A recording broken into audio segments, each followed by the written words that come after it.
Aku tak sengaja melihatnya di ruang praktik nomor 3 klinik kandungan suamiku, memegang tangan cinta pertamanya, menantikan kabar baik. Aku pun diam-diam pergi ke luar negeri, melahirkan anak-anak kami, dan memalsukan kematianku. Mendengar kabar itu, suamiku pucat pasi dan bergegas datang untuk memastikan keadaan anak kami. Tanganku gemetar. Dengan hati-hati, aku meletakkan satu tangan di atas perutku yang membuncit 8 bulan. Di tangan yang lain, foto USG masih terasa hangat. Dokter baru saja berkata, bukan 1, tapi 3. Kembar 3. Kebahagiaan yang begitu meluap membuatku nyaris tak bisa berpikir jernih. Aku ingin segera berlari. Aku ingin menyampaikan kabar ini pada suamiku, Baskara Wijaya, pria yang telah kucintai selama 3 tahun terakhir. Aku ingin melihat ekspresi wajahnya, membayangkan betapa bahagianya dia saat tahu kami akan segera menyambut 3 malaikat kecil. Aku bergegas menyusuri koridor putih bersih klinik kandungan, berbelok di sudut menuju lobi utama. Namun, saat itu juga, langkahku seolah terpaku di lantai keramik. Ruang praktik nomor 3. Dari celah pintu yang sedikit terbuka, tampak punggung yang lebar dan tegap yang begitu kukenal Baskara, tapi ia tidak sendirian. Tangannya, yang begitu ingin ku genggam, kini erat memegang tangan wanita lain. Wanita itu Rania. Cinta pertamanya yang begitu membekas. Wanita yang meninggalkannya 3 tahun lalu untuk studi di luar negeri, tepat saat kami memulai pernikahan kami. Jantungku serasa diremas. Mengapa mereka di sini, di klinik kandungan ini? Tanpa sadar, aku menahan napas dan menajamkan pendengaran. Dari dalam ruang praktik, suara dokter terdengar dingin dan jelas, bagaikan sebuah vonis. Selamat, Ibu. Usia kandungannya sudah 6 minggu dan janinnya tumbuh dengan sangat sehat. Seketika, foto USG kembar 3 di tanganku terasa seberat batu. Detak jantung dunia yang selama ini kusimpan dengan berharga, mendadak terasa konyol. 6 minggu yang lalu. Bukankah itu saat Baskara bilang harus segera melakukan perjalanan bisnis ke Singapura? Jadi, perjalanan bisnisnya adalah ke sini. Sikap dingin yang ia tunjukkan padaku selama ini, bukan karena khawatir akan memengaruhi janin, tapi karena ia sudah punya kekhawatiran lain. Kakiku lemas, aku harus bersandar pada dinding yang dingin, agar bisa tetap berdiri. Koridor rumah sakit terasa berputar. Aku melihat Rania bersandar lemah di bahu suamiku, dan kulihat ketegangan serta penantian di wajah Baskara. Ekspresi yang belum pernah kulihat sebelumnya. Aku harus pergi. Jika berada di sini 1 detik lebih lama, aku merasa tak akan bisa bernapas. Aku memeluk perutku erat-erat, menyeret langkahku yang berat, ketiga anakku. Bahkan sebelum melihat cahaya dunia, ayah mereka sudah bersiap menyambut kehidupan lain. Begitu keluar dari pintu utama rumah sakit, cahaya matahari yang terik menyilaukan mataku. Saat itu, ponselku berdering tanpa henti. Ibu mertuaku, aku menarik napas dalam-dalam, menelan kembali isak tangis yang sudah sampai di tenggorokan, lalu menjawab telepon. Suara tajam Ibu Ratna langsung meledak. Kamu keluyuran kemana lagi? Sudah hamil besar begitu, kenapa seharian pergi-pergi terus? Harusnya di rumah, siapkan makan untuk suamimu. Kamu tahu kan Baskara itu orang sibuk, jangan jadi beban untuknya. Aku menggigit bibir. Ibu, aku baru saja pulang dari klinik kandungan. Periksa apa lagi? Tak ada gunanya? Teriaknya.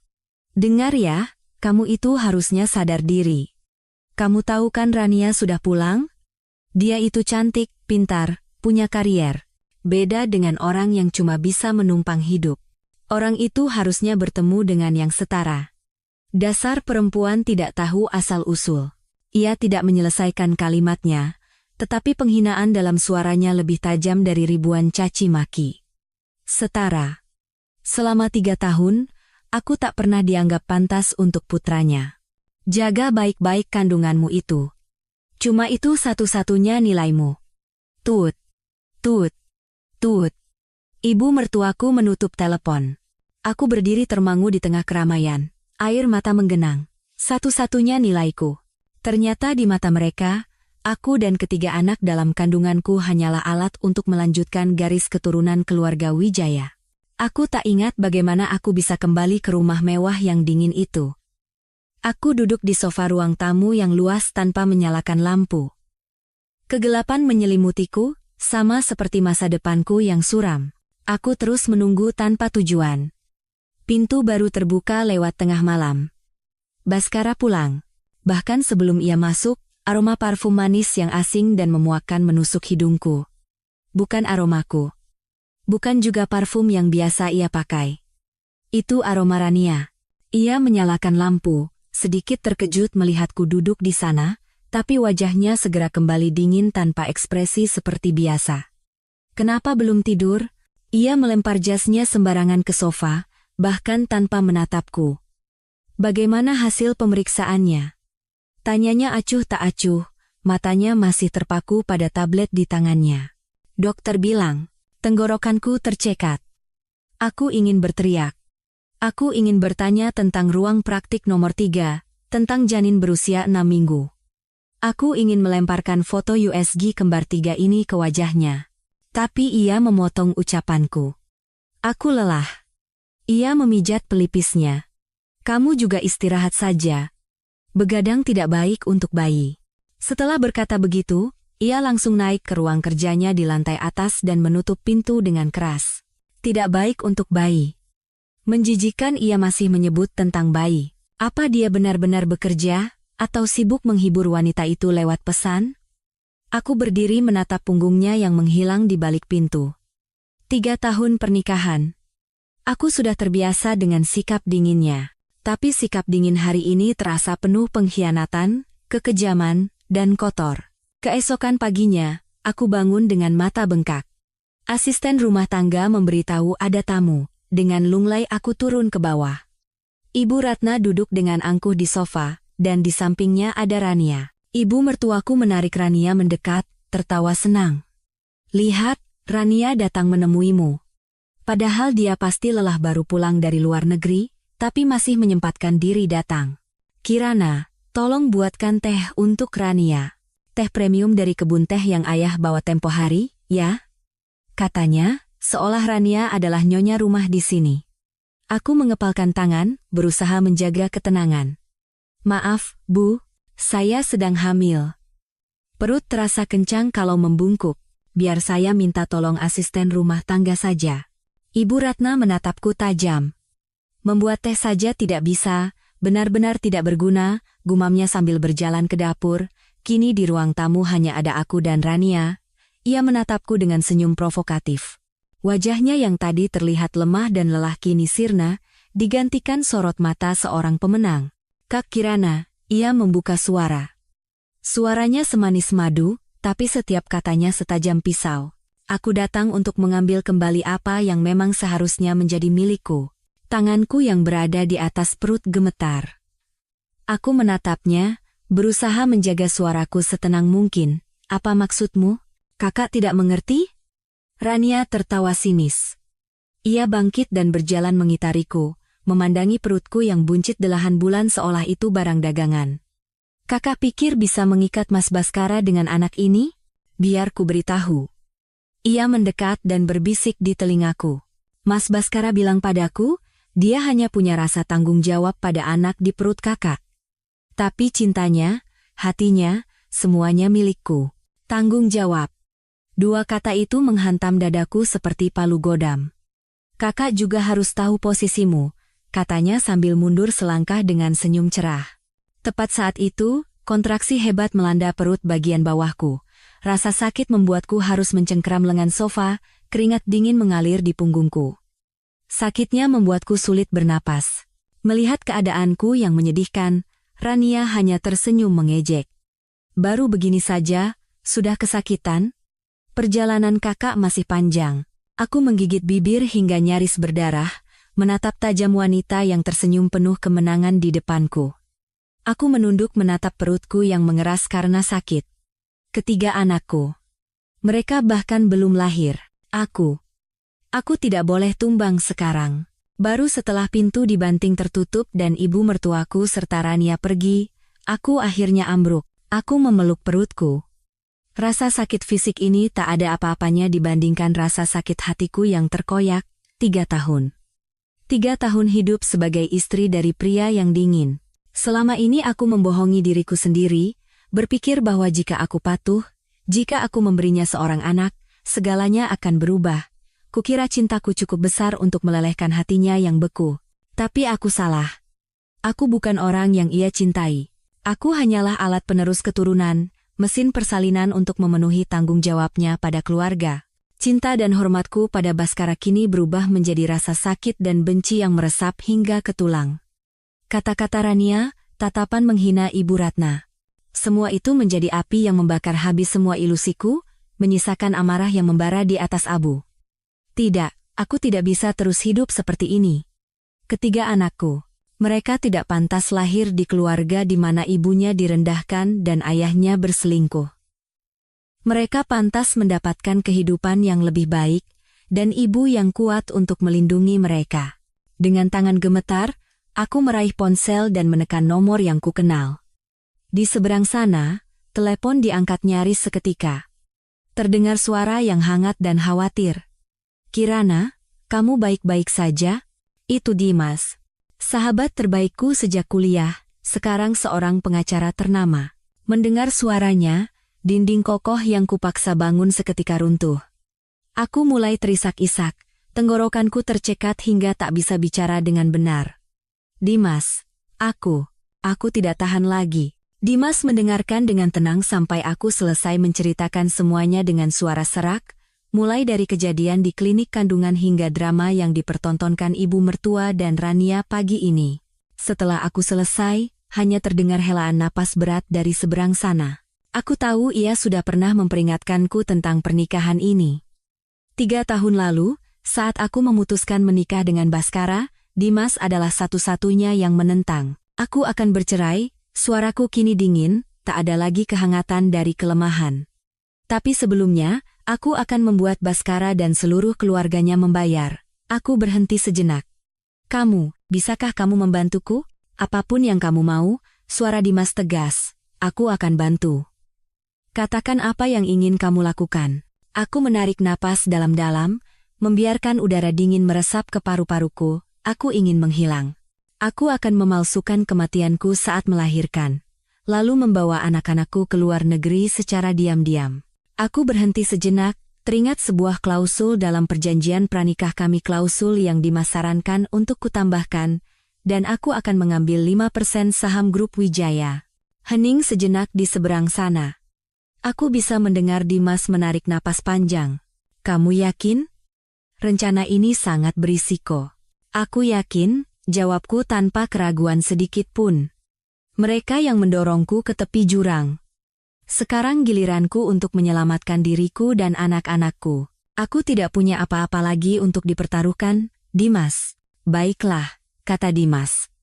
"Jika itu keputusanmu, aku akan membantumu dengan seluruh kemampuanku. Mulai sekarang, ikuti semua instruksiku." Setelah menutup telepon, aku menatap keluar jendela. Langit kelabu, sama seperti hatiku. Sebuah rencana gila dan berani baru saja terbentuk. Aku tahu jalan di depanku akan penuh duri. Tapi demi anak-anakku, aku tak punya pilihan lain. Baskara bilang ia harus pergi perjalanan bisnis selama seminggu. Aku tidak bertanya kemana, juga tidak peduli. Ketiadaannya di rumah besar ini setidaknya mengurangi sedikit sesak di udara. Ibu mertuaku juga tidak lagi menggangguku lewat telepon. Mungkin ia sibuk mengurus calon menantu barunya. Semua ini menciptakan keheningan yang sempurna bagiku untuk mulai beraksi. Langkah pertama adalah mengumpulkan bukti. Menggunakan ponsel lain, aku merekam semua panggilan telepon berisi cacian dan makian yang dilontarkan Ibu Ratna selama ini. Kata-kata kejam itu akan menjadi bagian dari dokumen yang dibutuhkan Dimas. Saat sedang merapikan ruang kerja Baskara, tempat yang biasanya jarang kumasuki, pandanganku berhenti pada laci paling bawah di mejanya. Laci itu selalu terkunci. Selama 3 tahun, aku tak pernah melihatnya membuka laci itu, dan tak pernah penasaran apa isinya. Tapi hari ini berbeda. Ada dorongan aneh untuk tahu, rahasia apa yang disembunyikan pria yang pernah kucintai itu di dalamnya. Aku teringat pernah melihatnya meletakkan satu set kunci cadangan di dalam sebuah kotak kayu di rak buku. Dengan hati-hati, Aku menurunkan kotak itu. Benar saja, di dalamnya ada sebuah kunci kecil berbentuk kuno, jantungku berdebar kencang. Aku memasukkan kunci itu ke lubang kunci. Klik. Suara kunci terbuka terdengar begitu nyaring di ruangan yang senyap. Tanganku sedikit gemetar. Apa yang sedang kulakukan? Melanggar privasinya. Tapi bayangan dirinya menggenggam tangan Rania di rumah sakit menghilangkan semua keraguanku. Aku tidak berutang apapun lagi padanya. Perlahan aku membuka laci itu. Isinya tidak banyak. Hanya setumpuk tipis dokumen yang dijepit rapi dan sebuah buku catatan bersampul kulit hitam yang sudah usang. Aku mengambil tumpukan dokumen terlebih dahulu. Itu adalah lampiran perjanjian pranikah kami. Dokumen yang belum pernah kulihat. Saat membalik lembar demi lembar, aku membeku. Di sana tertulis dengan jelas sebuah klausul tambahan. Apabila pihak pertama, Kirana Dewi, mengalami kerugian mental yang serius akibat tindakan perselingkuhan yang dilakukan oleh pihak kedua, Baskara Wijaya, maka pihak pertama berhak penuh atas 5% saham grup Wijaya dan hak asuh mutlak atas anak. Di bawahnya, ada tanda tangannya. Tulisan tangan yang kuat dan tegas. Tanggal penandatanganan adalah seminggu setelah pernikahan kami. Kenapa? Kenapa ia menandatangani klausul yang begitu merugikan dirinya sendiri? Ini seperti menjerat lehernya sendiri. Pikiranku kalut. Saat mencoba memahami logika di balik tindakannya, selembar foto kecil jatuh dari sela-sela dokumen, aku membungkuk dan mengambilnya. Foto itu sudah pudar dimakan waktu, ujung-ujungnya usang. Dalam foto, seorang wanita muda sedang berdiri di podium, dengan penuh semangat mempresentasikan koleksi perhiasannya. Cahaya panggung menyorot wajahnya, membuat senyumnya yang penuh percaya diri dan gairah bersinar terang. Sudut pengambilan gambar jelas dari bawah, dari bangku penonton, seperti foto curi-curi. Wanita di foto itu adalah diriku 7 tahun lalu, saat mengikuti lomba desain bintang muda di kampus. Kenapa? Kenapa Baskara punya foto ini? Saat itu kami bahkan belum saling kenal. Tanganku yang memegang foto gemetar tak terkendali. Ribuan pertanyaan berputar di kepalaku. Mungkinkah ia sudah mengenalku sejak dulu? Mungkinkah pernikahan ini bukan sekadar transaksi bisnis seperti yang selalu kupikirkan? Aku merasa ada sesuatu yang terpendam jauh di balik penampilan luarnya yang dingin, sesuatu yang tak pernah ku ketahui. Aku meletakkan foto itu, dan tanganku beralih ke buku catatan bersampul kulit hitam. Rasa takut dan penasaran datang bersamaan. Haruskah ku baca? Ini adalah dunia pribadinya, tempat pikiran-pikirannya yang paling rahasia. Tapi kemudian aku berkata pada diriku sendiri, aku harus tahu. Aku harus tahu siapa sebenarnya pria yang kunikahi, ayah dari anak-anakku. Aku menarik napas dalam-dalam dan membuka halaman pertama. Tulisan tangan Baskara, seperti tanda tangannya, kuat dan tegas. Itu adalah sebuah buku harian. Aku mulai membaca. Air mata mengalir tanpa henti. Di balik keheningannya, ada begitu banyak penderitaan dan kebingungan. Ternyata ia tidak sedingin yang kukira. Aku membalik ke halaman-halaman terbaru. Tanggal, Kirana hamil. Aku akan menjadi seorang ayah. Perasaan yang sulit dijelaskan. Senang, sekaligus takut. Takut aku tidak akan menjadi ayah yang baik. Takut aku tidak akan tahu cara mencintai anakku, sama seperti aku tidak tahu cara mencintai ibunya. Tanggal, Rania kembali. Dia datang menemuiku. Ibu terlihat sangat senang, tapi aku tidak. Masa lalu adalah masa lalu. Yang paling kutakutkan sekarang adalah Kirana salah paham. Apa yang harus kulakukan? Aku tidak ingin kehilangannya. Sama sekali tidak. Entry terakhir ditulis beberapa hari yang lalu. Tulisannya sedikit acak-acakan, menunjukkan betapa kalutnya si penulis. Tanggal, hari ini dia menatapku dengan tatapan asing. Tatapan itu lebih menyakitkan dari 1000 pisau. Aku tahu aku telah menyakitinya, tapi aku tidak tahu bagaimana cara menjelaskannya. Kirana, kumohon. Jangan tinggalkan aku. Aku menyandarkan kepalaku di meja dan terisak. Buku harian di tanganku basah oleh air mata. Apakah aku salah? Apakah semua yang kulihat dan kudengar hanyalah permukaan dari kebenaran lain? Pria ini, Dia mencintaiku? Perasaannya padaku bukan sekadar tanggung jawab, melainkan cinta kikuk yang tak tahu cara diungkapkan. Secerca harapan mulai menghangatkan hatiku yang membatu. Tapi, kejadian di rumah sakit? Janin Rania yang berusia 6 minggu? Jika ia tidak mencintainya, kenapa ia pergi ke klinik kandungan bersamanya? Aku duduk tak bergerak di ruang kerja Baskara, pikiranku kosong. Buku harian dan foto usang di atas meja seolah menertawakan rencana balas dendamku. Jika apa yang ia tulis adalah kebenaran, lalu aku ini apa? Seorang istri yang mencurigai suaminya, yang hendak menjebak pria yang diam-diam mencintainya? Kebencianku mulai goyah. Mungkin aku harus menunggunya kembali. Mungkin kami harus bicara dari hati ke hati. Mungkin semua ini hanyalah kesalahpahaman yang mengerikan. Tepat saat itu, ponselku berdering. Ibu mertuaku. Melihat nama itu, secerca harapan yang baru saja tumbuh langsung meredup. Aku menarik napas dalam-dalam, menekan gejolak di hati, dan menjawab telepon. Iya, Bu. Kamu di mana sekarang? Suara Ibu Ratna masih saja tajam. Akhir pekan ini akan ada tamu penting, jadi bersihkan kamar tamu di lantai 2. Jangan lupa ganti spraynya dengan set sutra mewah yang Ibu beli tempo hari, jangan pajang barang-barang murahanmu itu. Aku mengerutkan kening. Tamu penting? Siapa, Bu? Ibu Ratna tertawa puas. Siapa lagi kalau bukan Rania?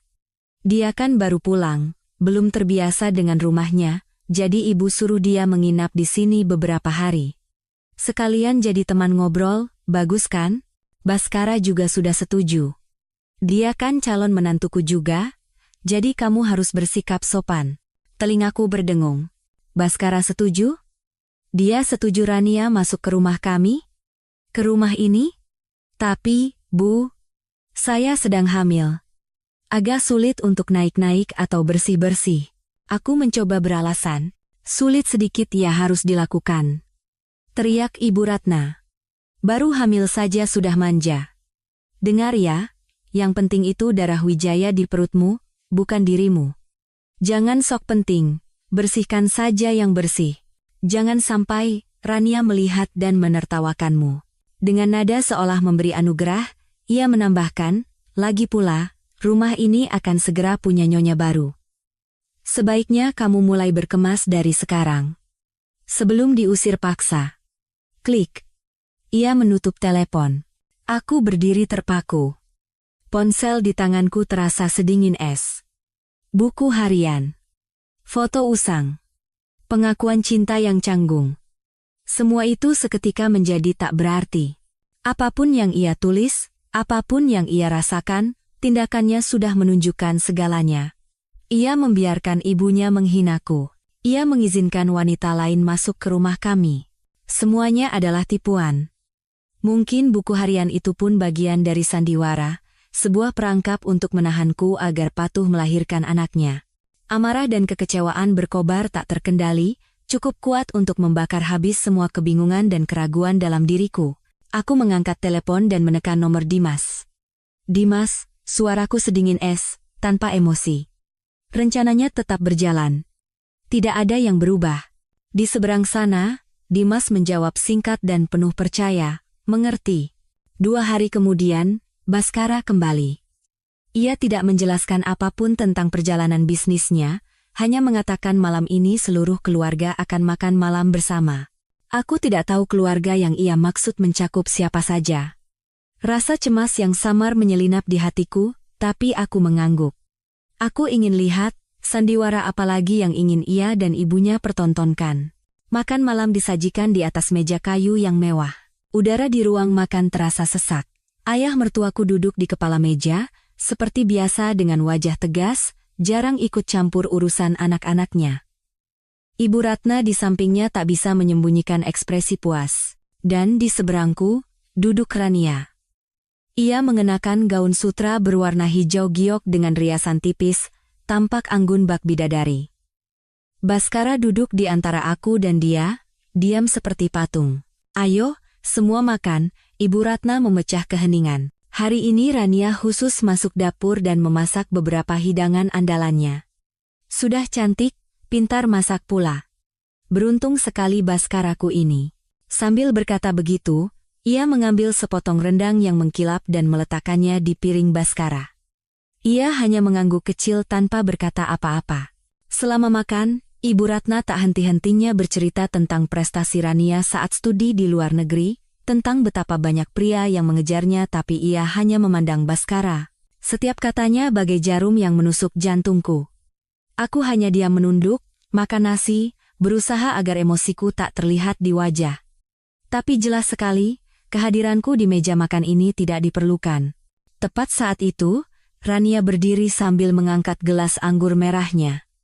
Ia tersenyum anggun dan berkata, "Ayah, biar Rania tuangkan lagi anggurnya." Saat melewatiku, entah sengaja atau tidak, kakinya sedikit tersandung, dan segelas penuh anggur merah tumpah ke gaun sutra putih yang kukenakan. Cairan merah pekat itu menyebar di atas kain putih, seperti noda darah yang mengerikan. "Oh, maaf, Kak Kirana." Rania pura-pura terkejut, buru-buru mengambil tisu dan berpura-pura membersihkan gaunku. "Aku ceroboh sekali." Ibu Ratna segera membelanya. "Sudah, tidak apa-apa. Baju lama saja, kan? Kalau kotor, buang saja." Aku membeku. Gaun ini adalah hadiah pertama yang diberikan Baskara setelah kami menikah. Salah satu dari sedikit kenangan hangat di antara kami. Aku sangat menyayangi gaun ini. Aku mengangkat wajah. Sekilas, kulihat sorot kemenangan di matanya, sebelum ia kembali menunduk dengan wajah bersalah. "Jangan marah ya, Kak. Mungkin bajunya juga sudah usang. Buang saja, beli yang baru." "Yang lama memang harusnya dibuang, kan, Kak?" Satu kalimat ringan itu menjadi pisau yang memutus tali kesabaran terakhirku. "Yang lama?" "Ya, aku, seperti gaun ini, di mata mereka adalah barang lama yang harus dibuang." Aku berdiri tanpa berkata apa-apa. Noda anggur di gaunku tak kupedulikan. Aku menatap Baskara. Pria yang dari awal hingga akhir tak mengucapkan sepatah kata pun untuk membela istrinya. Di matanya ada emosi yang rumit, tapi itu jelas bukan kepedulian. "Saya sudah selesai makan," kataku pada ayah mertua. "Saya permisi ke kamar dulu." Beberapa hari setelah makan malam mengerikan itu, suasana di rumah semakin dingin. Aku dan Baskara nyaris tidak bicara. Ia tetap pergi pagi dan pulang larut, dan aku menghabiskan sebagian besar waktu di kamar dengan alasan kehamilan, untuk menghindari ibu mertuaku. Aku bertingkah seolah tak ada yang terjadi, tapi di dalam, rencanaku terbentuk semakin jelas. Ketenanganku mungkin membuat Baskara lengah. Ia mungkin berpikir aku masih istri penurut yang hanya bisa menahan diri. Pagi itu, di meja makan yang jarang kami nikmati berdua, Baskara tiba-tiba membuka suara. Nada suaranya tanpa emosi, seperti memberitahukan jadwal kerja biasa. "Minggu depan, aku harus ke Singapura. Ada seminar perhiasan penting." Aku menghentikan tanganku yang sedang memotong roti dan menatapnya. "Ya, hati-hati di jalan." Ia tampak sedikit terkejut dengan ketenanganku. Ia berhenti sejenak, lalu melanjutkan bicara sambil menatap taman di luar jendela, tidak menatapku. "Rania juga akan ikut. Dia ahli di bidang itu, jadi akan sangat membantu perusahaan." Jantungku mencelos, tapi tak ada sedikit pun perubahan di wajahku. "Seminar, atau bulan madu lebih awal?" Batinku sinis. Ia bahkan tak berpikir untuk mencari alasan yang lebih meyakinkan. "Oh, begitu," jawabku ringan. "Baguslah, semoga perjalanan kalian sukses." Setelah itu aku berdiri, "Saya sudah selesai. Mau istirahat di kamar." Aku memunggunginya agar ia tak melihat penghinaan di mataku. Ia memberiku kesempatan yang tidak bisa lebih baik lagi. 1 minggu. Cukup bagi aku dan anak-anakku untuk menghilang selamanya dari hidupnya. Begitu masuk kamar, aku mengunci pintu. Ku keluarkan ponsel rahasiaku dan mengirim pesan singkat pada Dimas. "Minggu depan. Siapkan." Balasannya datang nyaris seketika. "Mengerti. Semua sudah siap, hati-hati." Aku menghapus pesan itu dan berdiri di dekat jendela, memandangi taman yang terawat baik, bunga-bunga mawar merah sedang mekar, bunga yang pernah Baskara bilang mirip denganku. Indah, tapi berduri. Selama beberapa hari tersisa sebelum Baskara pergi, Aku bersikap sangat tenang. Masih menyiapkan pakaiannya, berpesan agar menjaga kesehatan, memerankan peran istri yang sempurna hingga saat terakhir. Sikap patuhku sepertinya membuatnya benar-benar tenang. Tapi saat ia bekerja, itulah waktuku beraksi. Dengan alasan membeli perlengkapan bayi, aku diam-diam pergi ke toko emas langgananku. Di sana, aku menjual semua perhiasan yang pernah kubuat dan desain sendiri sebelum menikah. Itu adalah asetku, gairahku.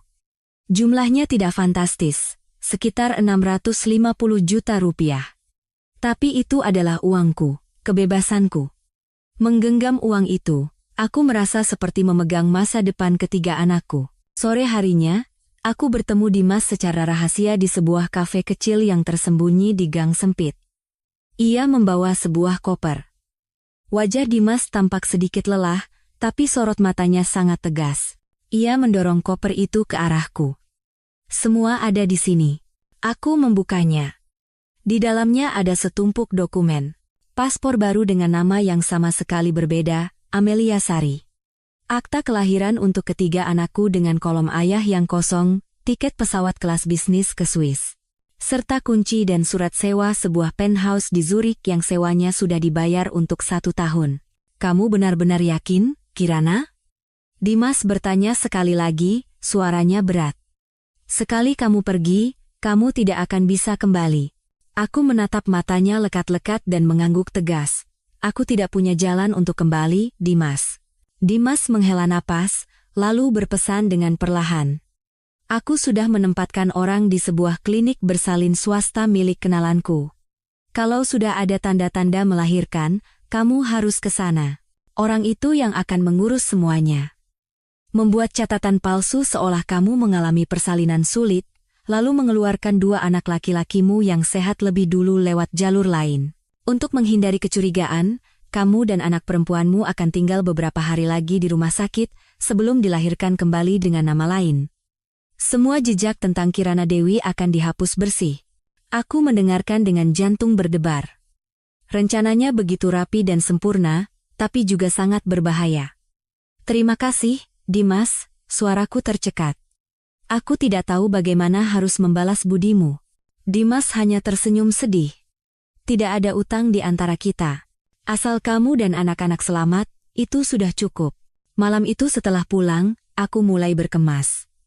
Bukan koper mewah, melainkan sebuah tas ransel kecil. Aku tidak membawa barang apapun yang menjadi milik rumah ini. Hanya beberapa setel baju bayi, sedikit popok, dan 3 pasang sepatu rajut kecil yang kubuat sendiri. Saat memasukkan sepatu rajut terakhir, tanganku sedikit gemetar. Aku membawa anak-anakku ke perjalanan yang masa depannya tidak pasti. Tapi aku percaya, selama ada ibu di sisi mereka, mereka akan baik-baik saja. Malam itu, rumah besar ini sunyi senyap. Baskara mungkin sedang di ruang kerjanya, menyelesaikan sisa pekerjaan sebelum perjalanan panjang. Aku di kamarku, memeriksa tas ranselku untuk terakhir kalinya. Semua sudah siap. Besok pagi, begitu pesawatnya lepas landas, aku dan anak-anakku juga akan memulai perjalanan kami. Rasa lega dan cemas menyelimutiku bersamaan. Aku meletakkan tangan di perut dan berbisik pada anak-anakku.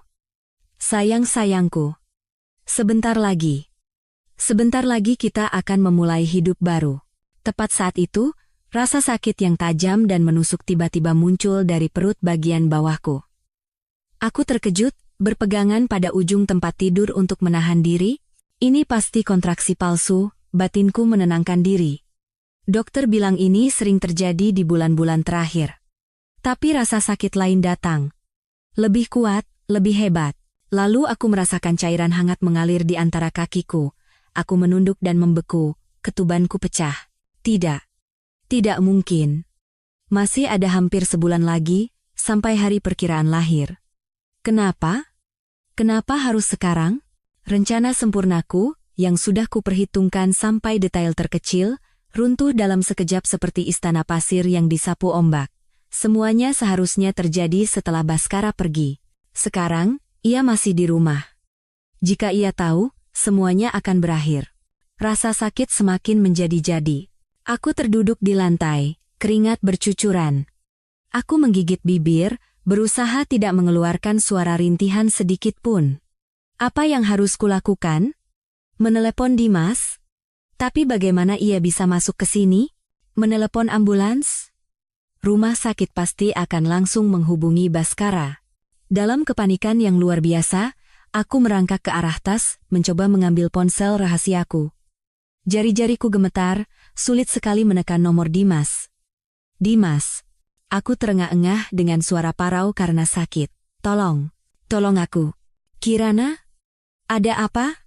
Di seberang sana, suara Dimas penuh keterkejutan. Ketubanku pecah. Aku tak bisa melanjutkan. Sepertinya aku akan melahirkan. Rencananya harus diubah. Sampai di situ, kontraksi hebat lainnya datang. Aku tak bisa bicara lagi. Ponsel terlepas dari tanganku, jatuh ke lantai. Aku meringkuk, memeluk perutku. Pintu ruang kerja Baskara tertutup rapat. Hanya beberapa langkah dariku, ia sama sekali tidak tahu istri dan anak-anaknya sedang berada di antara hidup dan mati. Rasa sakit merobek semua pikiranku. Duniaku menyempit menjadi gelombang kontraksi yang tak henti-hentinya dan napasku sendiri yang terengah-engah. Aku tidak tahu bagaimana Dimas melakukannya. Yang kuingat samar-samar adalah ia meneleponku kembali. Suaranya panik, tapi dengan tenang membimbingku yang sudah setengah sadar karena sakit. Kirana, dengarkan aku. Kamu bisa merangkak sampai pintu belakang. Pintu taman. Aku menunggu di sana. Bertahanlah sedikit lagi. Entah dari mana kekuatan itu datang. Mungkin naluri seorang ibu. Aku mengertakkan gigi, berpegangan pada dinding, merangkak sedikit demi sedikit keluar kamar. Untungnya, asisten rumah tangga sudah pulang dan Baskara masih terkunci di ruang kerjanya. Koridor yang panjang, setiap meter terasa seperti satu abad. Akhirnya, saat membuka pintu belakang, Dimas dengan wajah pucat pasi karena khawatir langsung berlari masuk. Tanpa berkata apa-apa, ia cepat-cepat menyampirkan mantel ke tubuhku dan memapahku ke mobil yang sudah siaga. Ke klinik Permata Medika, kata Dimas pada sopir, lalu menggenggam tanganku erat. Semuanya akan baik-baik saja, Kirana. Aku sudah menghubungi Dokter Susan, beliau akan mengurus semuanya. Aku hanya bisa mengangguk. Rasa sakit membuatku tak bisa bicara. Mobil melaju kencang di jalanan malam, lampu jalanan melesat melewati jendela seperti bintang jatuh yang tersesat. Aku bersandar di kursi, tanganku tak lepas dari perut.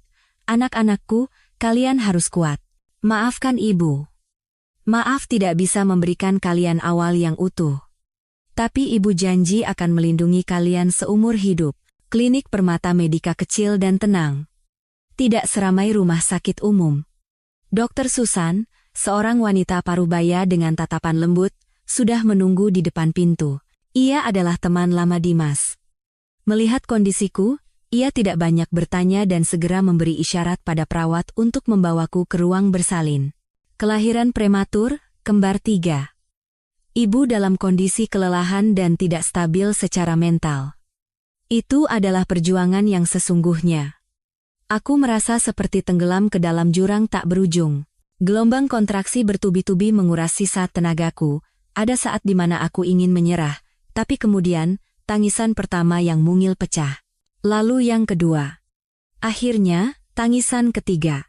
2 laki-laki, 1 perempuan. Dokter Susan membawa bayi-bayi itu mendekat, memperlihatkan wajah mereka padaku. Selamat, Bu, ibu dan semua bayinya selamat, 2 putranya sangat sehat. Putri bungsunya sedikit kecil, 1,6 kilogram, jadi harus diobservasi lebih lama di inkubator. Dengan tangan gemetar, aku mengulurkan tangan untuk menyentuh kehidupan-kehidupan kecilku. Wajah mereka keriput dan merah, tapi bagiku mereka adalah malaikat terindah di dunia. Aku berhasil. Aku membawa mereka ke dunia ini. Tenagaku habis, kelopak mataku terasa seberat timah. Tepat sebelum terlelap, aku mendengar Dimas berkata pada Dokter Susan dengan suara pelan dan tegas. Dokter, sekarang, kita mulai rencananya. Aku terbangun di kamar rumah sakit yang sunyi. Bau disinfektan yang samar dan nyeri tumpul dari bekas operasi memberitahuku bahwa semuanya telah berakhir. Dimas duduk di kursi di sampingku. Wajahnya tampak lelah, tapi matanya tetap tajam. Bagaimana keadaanmu? Tanyanya, suaranya serak. Anak-anak. Di mana anak-anakku? Itulah hal pertama yang terlintas di pikiranku. Tenang, Dimas menenangkanku. Kedua putramu sedang dirawat oleh perawat terpercaya di kamar lain. Putrimu masih di inkubator, tapi dia pejuang tangguh. Dokter Susan bilang kondisinya sangat stabil. Aku menghela napas lega. Lalu, ketakutan lain datang. Rencananya, Baskara. Sudah kuurus, suara Dimas menjadi tegas. Tadi malam, di rumah sakit kota, seorang ibu tanpa identitas meninggal karena kecelakaan medis. Dengan bantuan Dokter Susan, kita menukar catatannya. Secara resmi, Kirana Dewi, istri dari CEO Grup Wijaya Baskara Wijaya, meninggal karena pendarahan pasca melahirkan. Putri bungsunya yang lahir prematur juga meninggal bersamanya. Aku termangu. Memalsukan kematian. Dua kata itu terasa begitu asing dan berat. Benarkah aku telah sampai sejauh ini? Pagi ini, lanjut Dimas sambil menatap keluar jendela, pihak rumah sakit sudah menelepon keluarga Wijaya, aku juga sudah menempatkan orang di kamar jenazah. Dengan alasan jenazahnya tidak utuh, mereka hanya akan diizinkan melihat dari jauh. Tidak akan ada yang curiga. Aku memejamkan mata. Terbayang ekspresi Baskara saat mendengar kabar itu. Akankah ia merasa sakit? Atau ia akan menghela napas lega, akhirnya terbebas dari beban? Ibu Ratna mungkin akan mengadakan pesta perayaan. Setetes air mata panas mengalir di pelipisku. Aku membencinya, tapi memikirkan bahwa aku telah merancang drama tragis ini, ada sudut hatiku yang terasa sakit. Mungkin sebagian dari diriku juga telah mati bersama drama ini. Kirana, Dimas memanggil pelan, menarikku dari lamunan. Ini semua baru permulaan. Demi anak-anak, kamu harus kuat. Aku membuka mata, menatap mata Dimas yang tegas. Ya, demi anak-anak. Aku cepat-cepat menghapus air mataku. Aku tahu. Apa langkah selanjutnya? Sekarang kamu harus istirahat. Beberapa hari lagi, saat kamu sudah cukup pulih untuk berjalan, kita akan pergi dari sini. Semua dokumen dan rute pelarian kalian sudah kusiapkan. Aku tidak menyaksikannya secara langsung, tetapi dari cerita-cerita yang sesekali disampaikan Dimas, aku bisa membayangkan betapa gilanya Baskara hari itu. Dimas menempatkan orang untuk terus mengawasi situasi di kediaman Wijaya, dan apa yang terjadi di sana benar-benar di luar dugaanku. Telepon dari rumah sakit datang saat Baskara dan Rania sedang berada di Bandara Soekarno-Hatta, bersiap untuk check-in. Menurut orang Dimas, wajah Baskara masih sedingin es saat petugas bandara memanggil namanya untuk menerima telepon darurat. Tapi beberapa detik kemudian, orang-orang di sekitarnya melihatnya berdiri terpaku, lalu menjatuhkan ponsel dari tangannya. Rania buru-buru mendekat untuk menopangnya, tapi ia mendorong wanita itu dengan kasar. Tanpa sepatah kata pun, ia berlari keluar bandara seperti orang gila, meninggalkan Rania yang termangu dengan barang bawaan mereka. Ia bahkan tak sempat mencari mobilnya sendiri, langsung menyetop taksi dan meneriakkan alamat rumah sakit. Saat Baskara menyerbu masuk ke rumah sakit, ia seperti binatang buas yang terluka, kata Dimas. Penampilan CEO grup ternama yang biasanya tenang dan berkelas sirna tak berbekas. Rambutnya acak-acakan, kemeja mahalnya kusut, dan kedua matanya merah padam karena pembuluh darah yang pecah. Ia mencengkeram kerah dokter jaga dan menggeram. Di mana istriku? Dokter Susan. Panggil perempuan itu sekarang. Ketika dokter Susan muncul dengan ekspresi sedih yang telah disiapkan, ia hanya menggelengkan kepala dan berkata, "Maaf, Pak Baskara, pendarahan nyonya terlalu parah. Kami sudah berusaha semaksimal mungkin." "Tidak mungkin," teriak Baskara dengan suara serak. "Dia sehat. Kalian bohong. Pasti ada yang salah kalian lakukan." "Anakku. Di mana anakku?" Ia mengguncang bahu Dokter Susan dengan keras. Putri Bapak yang lahir prematur juga terlalu lemah. Ia ikut menyusul ibunya ke surga. Kami turut berduka cita. Kata-kata itu, menurut Dimas, adalah pukulan terakhir yang menghancurkan Baskara. Ia melepaskan Dokter Susan, mundur beberapa langkah dengan sempoyongan, lalu mulai tertawa. Tawa yang gila, dan memilukan menggema di koridor rumah sakit. Ia mulai menghancurkan apa saja yang bisa dijangkaunya, Meja, kursi, vas bunga, rekam medis semuanya ia banting ke lantai. Perawat dan petugas keamanan datang untuk menahannya, tapi tak ada yang bisa menghentikan amarahnya. Di mana istriku? Di mana anakku? Ia terus mengulang pertanyaan itu seperti orang kesetanan. Aku duduk di ranjang rumah sakit, mendengarkan cerita Dimas dengan perasaan campur aduk. Aku ingin ia menderita. Tapi kegilaan seperti ini justru membuat hatiku sakit dengan cara yang aneh. Benarkah pria yang Dimas ceritakan itu adalah Baskara? Pria dingin yang jarang menunjukkan emosi itu, bisa hancur sehancur ini karena aku dan anak kami? Atau, ini juga sandiwara lainnya, untuk menipu mata dunia, berpura-pura menjadi suami dan ayah yang bertanggung jawab? Aku tidak tahu. Dan aku tidak ingin tahu lagi. Jalan yang kupilih tak bisa ditarik kembali. Penderitaan yang ia alami sekarang, nyata atau palsu, tak sebanding dengan rasa sakit yang harus kutanggung. 2 hari kemudian, saat keluarga Wijaya sibuk mempersiapkan pemakaman untukku dan putriku, tibalah saatnya aku pergi. Kesehatanku sudah cukup membaik, nyeri di bekas operasi juga sudah banyak berkurang. Aku sudah bisa berjalan, meskipun masih pelan. Malam itu, hujan turun deras seolah langit bocor. Hujan itu seakan membersihkan seluruh kota, seolah ingin menghapus semua jejakku yang tersisa di bumi. Dimas datang membawa pakaian usang, mantel berkerudung longgar, kacamata tanpa lensa, dan wig. Pakai ini, katanya, kita akan keluar lewat pintu belakang karyawan. Aku melihat pantulan diriku di cermin. Wanita di dalamnya begitu asing. Wajah pucat dan lelah, rambut palsu pendek yang norak, kacamata besar yang menutupi separuh wajah.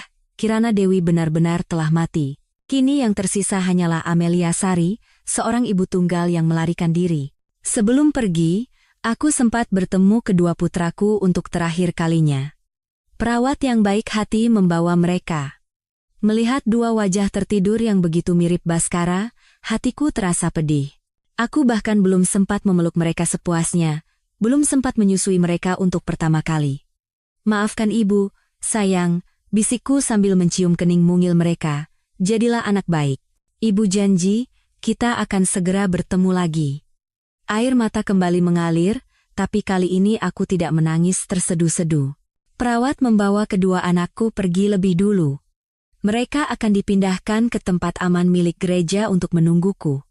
Dimas memapahku keluar melalui tangga darurat. Lorongnya gelap dan lembab. Kami melewati area kamar jenazah yang dingin, menuju pintu belakang di mana sebuah mobil tua sudah menunggu dengan mesin menyala. Mobil itu membawaku ke sebuah apartemen tua di pinggir kota. Apartemennya kecil, perabotannya sederhana, tapi bersih dan tersembunyi. Putri bungsuku, Cahaya, sudah dipindahkan ke sini. Seorang pengasuh terpercaya yang disewa Dimas merawatnya. Untuk sementara, kalian akan tinggal di sini, kata Dimas sambil menyerahkan 1 set kunci. Kebutuhan pokok sudah kusiapkan seadanya. Kamu dan bayimu tinggal di sini beberapa hari, sampai bayinya cukup kuat, baru aku akan mengantarmu ke bandara. Dimas tidak tinggal lama. Ia harus kembali untuk menyelesaikan perannya sebagai sahabat yang berduka atas kematianku. Pintu tertutup, ruangan menjadi sunyi, hanya menyisakan suara hujan di luar dan napas samar Cahaya di dalam boks bayi. Aku mendekati boks itu, membungkuk melihat putri kecilku. Ia begitu mungil dan rapuh. Dengan hati-hati, aku menggendongnya. Hanya kehangatan tubuhnya yang menghangatkan hatiku. Aku duduk di dekat jendela, memeluknya, memandangi tirai hujan di luar. Pelarian ini berhasil. Tapi aku tahu, perjalanan di depan akan diwarnai lebih banyak badai. Aku tinggal di apartemen tua itu tepat seminggu. Selama seminggu itu, aku hidup dalam ketakutan yang samar, memeluk Cahaya, mendengarkan suara hujan di luar dan napas lemahnya. Ia lebih kuat dari dugaanku. Ia mulai mau menyusu, dan kulitnya yang keriput perlahan menjadi merah jambu. Pada malam ke-7, Dimas datang. Ia tidak sendirian. Bersamanya ada seorang wanita parubaya berwajah ramah. Ini Suster Susan, kepala perawat. Beliau akan menemanimu sampai ke bandara, kata Dimas dengan suara agak lelah. Semua sudah siap, Amelia. Ia memanggilku dengan nama baruku. Amelia. Nama yang indah, penuh harapan akan kehidupan yang damai. Ia menyerahkan setumpuk dokumen padaku. Semuanya sudah beres. Kirana Dewi. Ia berhenti sejenak, seolah nama itu tercekat di tenggorokannya, kemarin sudah dikremasi. Baskara yang mengambil abunya. Jantungku mencelos, ia mengambil abuku. Aku tak tahu apa perasaanku sekarang. Puas? Atau sedih yang samar? Pria yang saat aku hidup tak pernah memberiku kehangatan, setelah aku mati malah mengambil abuku, sungguh ironis. Langit dan bintang sudah tiba dengan selamat di Swiss, lanjut Dimas, menarikku kembali ke kenyataan. Mereka dirawat baik di sebuah fasilitas medis swasta. Menunggu ibu dan adik mereka. Aku mengangguk, dengan hati-hati membungkus Cahaya dengan selimut hangat. Aku mengenakan pakaian yang dibawa Dimas, memakai wig dan kacamata berbingkai tebal. Pantulan diriku di cermin bukan lagi aku. Kami berangkat ke bandara saat fajar. Kota masih tertidur, diselimuti kabut tipis. Kami melewati pemeriksaan prioritas, semua prosedur berjalan sangat cepat. Aku bisa membayangkan betapa kerasnya usaha Dimas. Selama proses itu, jantungku berdebar tak karuan. Aku takut seseorang akan memanggil namaku, takut pintu akan terbuka dan Baskara muncul. Dimas mengantarku sampai depan gerbang keberangkatan. Kirana. Ia tak sengaja memanggil nama asliku, lalu buru-buru meralatnya. Amelia. Sesampainya di sana, orangku akan menjemput. Uang hasil jual perhiasan sudah kutransfer semua ke rekening barumu, hiduplah dengan baik. Aku menatapnya, satu-satunya sahabatku. Demi aku, ia mempertaruhkan segalanya. Dimas, utang budi ini. Tidak ada utang, potongnya. Senyum sedih melintas di wajahnya. Jangan bicara seperti itu di antara kita. Asal kamu dan anak-anak selamat, itu sudah cukup. Ia tampak ragu, seperti ingin mengatakan sesuatu lagi, tapi akhirnya mengurungkannya. Pergilah.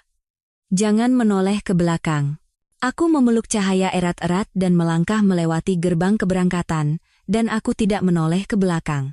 Pesawat membelah kegelapan, terbang ke langit yang asing. Aku menatap kota di bawah. Lampu-lampunya semakin menjauh, lalu hilang di telan awan. Air mata mengalir. Tapi ini bukan air mata kelemahan. Ini adalah air mata kelahiran kembali. Selamat tinggal, kehidupan Kirana Dewi.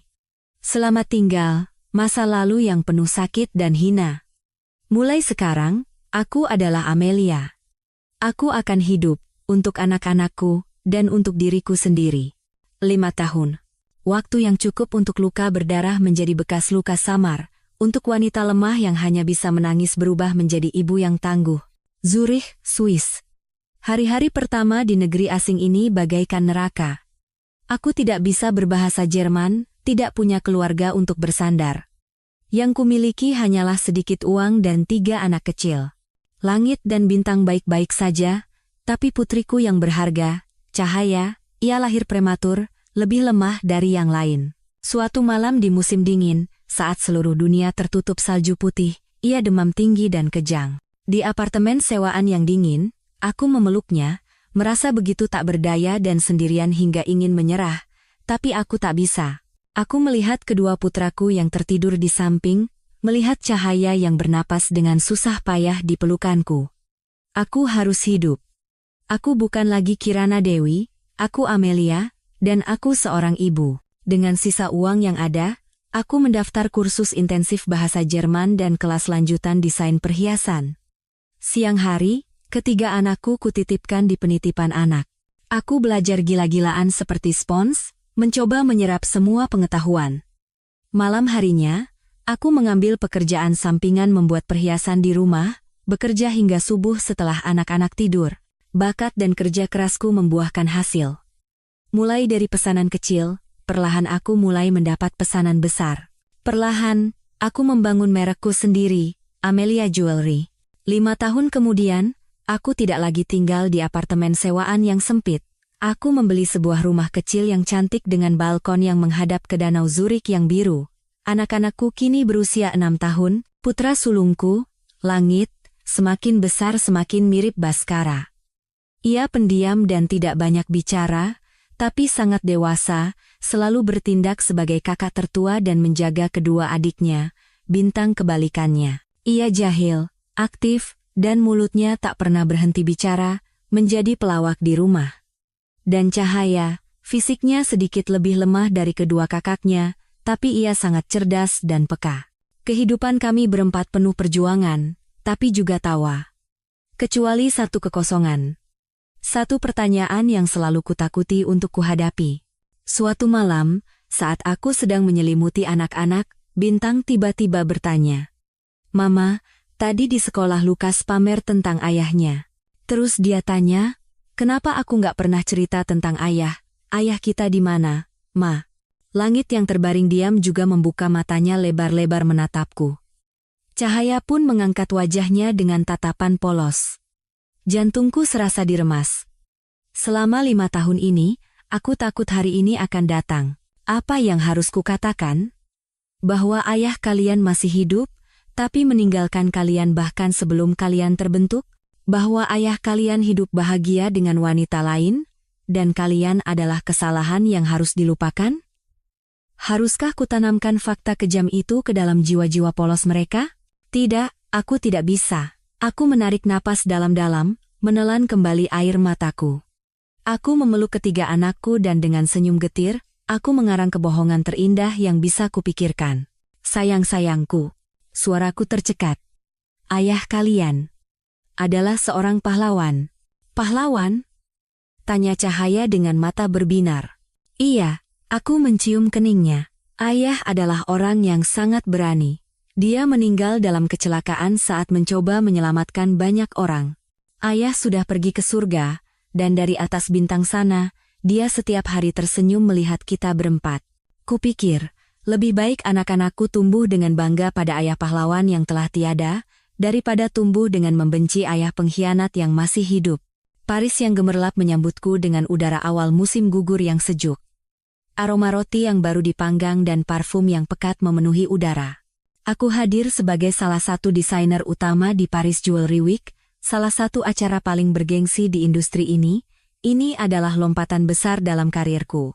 Pengakuan yang kudapatkan dari kerja keras tanpa henti, darah, dan air mata selama 5 tahun.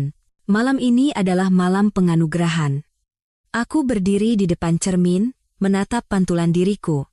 Aku mengenakan gaun malam berwarna biru safir yang pas di badan. Rambut pendekku ditata dengan gaya yang edgy, dan bibirku dipoles lipstik merah pekat. Aku bukan lagi Kirana Dewi berambut panjang dan lemah yang hanya memakai gaun berwarna lembut untuk menyenangkan ibu mertuanya.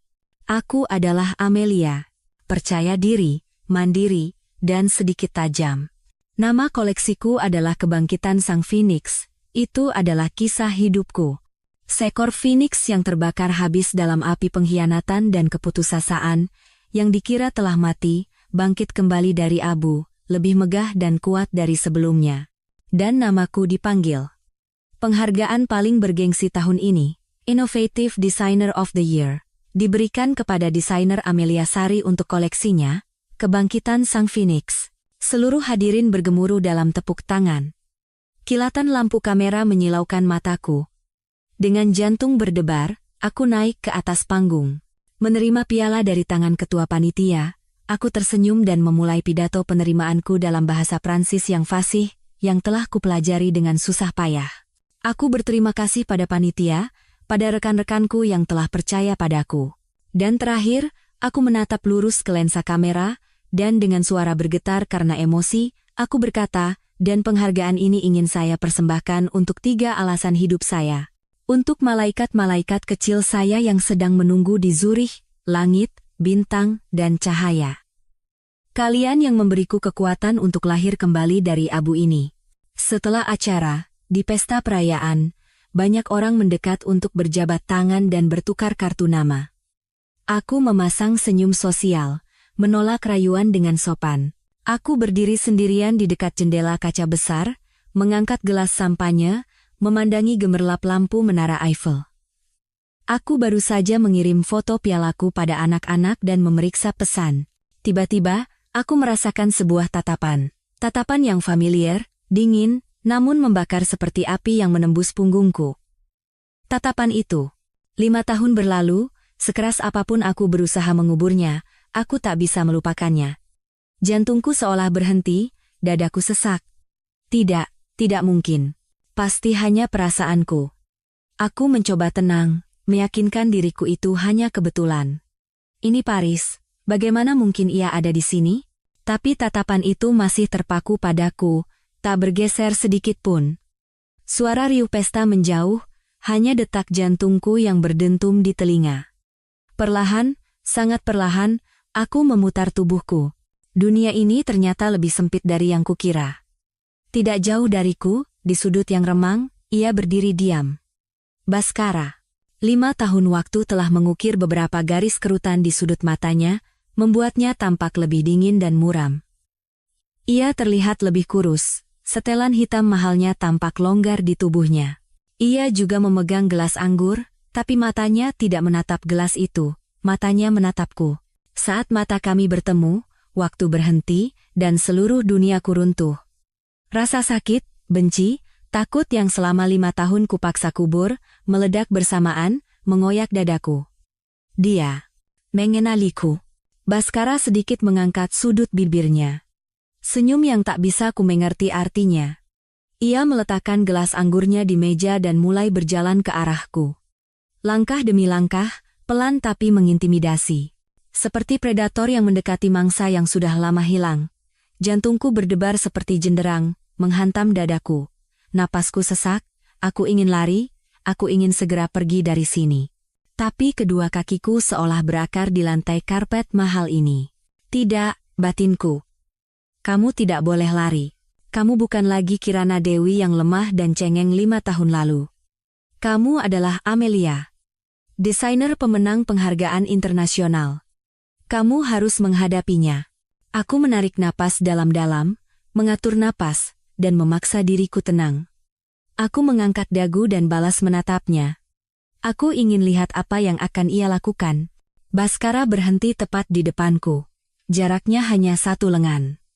Cukup dekat hingga aku bisa mencium aroma familiarnya.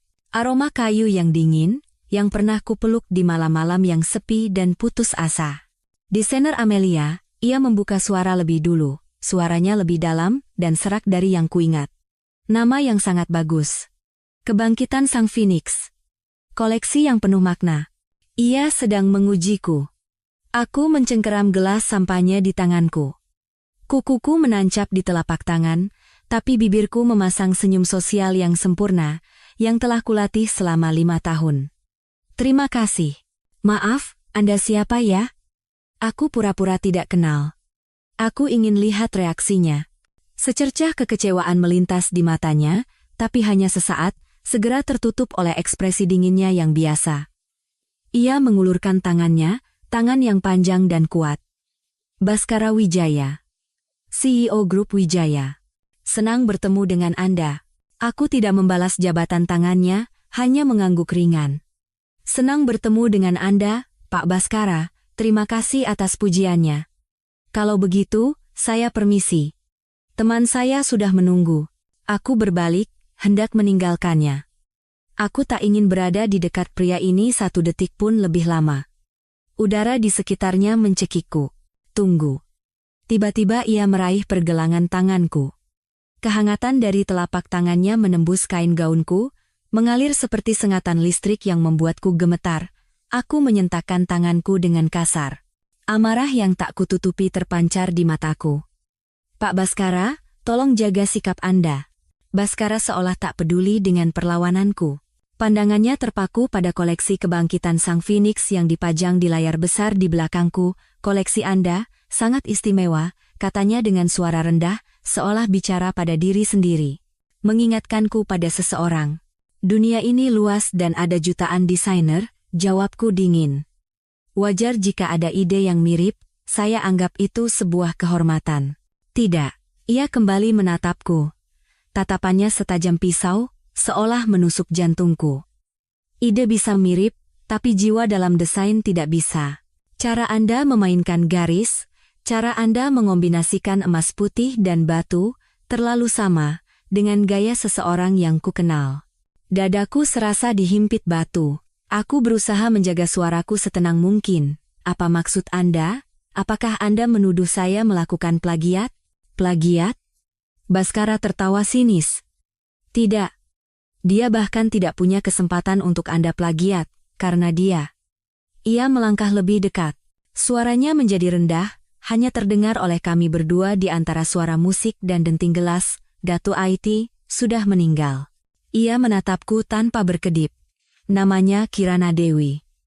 Istriku. Benteng pertahanan yang kubangun selama 5 tahun nyaris runtuh oleh satu kalimatnya. Istriku. Betapa menusuk dan pahitnya dua kata itu terdengar. Dulu, aku merindukan ia memanggilku seperti itu dengan suara hangat dan penuh cinta. Bukan dengan suara dingin yang menginterogasi seperti ini. Aku tertawa. Tawa yang kering. Istri Anda? Pak Baskara. Anda tidak salah orang? Istri Anda, Kirana Dewi, meninggal 5 tahun yang lalu, kan? Karena pendarahan pasca melahirkan, bersama putrinya yang malang. Jangan-jangan Anda sendiri yang lupa? Aku menekankan setiap kata, seolah menggunakan tragedi rekaanku sendiri untuk menusuk jantungnya kembali. Wajah Baskara seketika pucat. Ia menatapku. Di balik tatapan dinginnya, kulihat sekilas rasa sakit dan luka yang tak sempat ia sembunyikan. Kamu, ia tergagap, seolah tak tahu harus berkata apa. Saya bukan orang yang Anda cari, lanjutku dengan suara sedingin es. Saya Amelia. Seorang desainer perhiasan. Tidak ada hubungannya dengan mendiang istri Anda. Sekarang, tolong menyingkir. Aku melangkah melewatinya dengan cepat. Aku harus pergi dari sini sebelum aku tak bisa lagi mengendalikan emosiku. Tapi Baskara lebih cepat. Ia menghalangi jalanku, kedua tangannya mencengkeram bahuku, memaksaku menghadapnya. Hentikan kebohongan ini, Kirana. Kamu pikir bisa menipuku? Gaya rambut, riasan, bisa kau ubah, tapi matamu tidak, matamu saat marah, matamu saat berpura-pura kuat. 5 tahun berlalu, tidak berubah sedikit pun. Lepaskan. Aku meronta, tapi tenaganya terlalu kuat. Kenapa? Geramnya. Suaranya kehilangan ketenangan biasanya, menjadi parau. Kenapa kamu melakukan ini? Kenapa kamu merancang sandiwara sekejam ini? Anda tanya kenapa? Aku balas berteriak, air mata nyaris tumpah. Tanya pada diri Anda sendiri. Apa yang telah Anda lakukan padaku? Apa yang telah Anda lakukan pada anak-anak Anda? Sampai di situ, aku tak tahan lagi. Air mata mengalir deras. Aku tak ingin menangis di depannya. Aku tak ingin terlihat lemah. Tapi semua kepedihan yang terpendam selama 5 tahun akhirnya meledak. Mendengar aku menyebut anak-anak, Baskara membeku. Cengkeramannya mengendur. Ia menatapku lekat-lekat, lalu bertanya dengan suara bergetar. Anak-anak, kamu bilang. Anak-anak? Aku buru-buru menutup mulutku dengan tangan. Sial. Aku salah bicara. Bukan satu, ulang Baskara seperti orang linglung. Lebih dari satu, ia menatapku. Sorot matanya berubah dari bingung, menjadi sakit, lalu putus asa. Apa yang salah kulakukan, Kirana? Katakan padaku. Apa yang salah? Tepat saat itu, terdengar suara khawatir dari kejauhan. Amelia? Kamu tidak apa-apa? Itu Dimas. Ia mencariku. Ia mendekat dengan cepat, menarikku dari Baskara dan berdiri di depanku. Pak Baskara, Anda sedang mengganggu teman saya. Baskara menatap Dimas, lalu kembali menatapku. Matanya seolah ingin mengatakan sesuatu, tapi akhirnya ia hanya tersenyum pahit. Ia mundur selangkah, menyodorkan selembar kartu nama, nomorku. Aku akan di Paris selama seminggu. Aku butuh penjelasan. Demi anak-anak, kamu baik-baik saja? Dimas menepuk bahuku pelan, bertanya dengan cemas. Aku menggeleng. Tubuhku masih gemetar. Aku melihat punggung Baskara yang menghilang di keramaian, hatiku kalut. Dia tahu. Aku tahu, desah Dimas. Sejak dia muncul di sini, aku sudah menduga ini akan terjadi. Kita kembali ke hotel dulu? Di sini tidak baik untuk bicara. Kembali ke kamar hotel, aku terduduk lemas di sofa, seluruh energiku terkuras. Dimas menuangkan segelas air hangat untukku. Kenapa dia ada di sini, Dimas? Tanyaku dengan suara parau.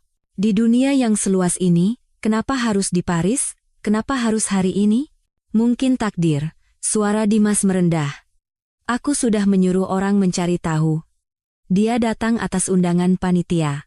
Grup Wijaya berencana ekspansi ke pasar Eropa. Mereka sama sekali tidak tahu kalau Amelia adalah Kirana. Aku tertawa pahit. Takdir. Jika ini takdir yang sangat kejam. Sekarang apa rencanamu? Tanya Dimas. Dia tahu kebenarannya. Dia tidak akan menyerah begitu saja. Apalagi setelah tahu tentang anak-anak. Aku memegang kepalaku. Aku bingung. Apa yang harus kulakukan? Terus menyangkal? Atau menceritakan semuanya? Jika ku ceritakan, akankah ia merebut anak-anak dariku? Aku tidak tahu. Aku mengaku tak berdaya. Aku sangat takut, Dimas. Takut kehilangan anak-anak. Dimas duduk di sampingku, merangkul bahuku untuk menenangkan. Jangan takut, hukum Swiss akan melindungi kalian. Dia tidak bisa melakukan apa-apa tanpa persetujuanmu.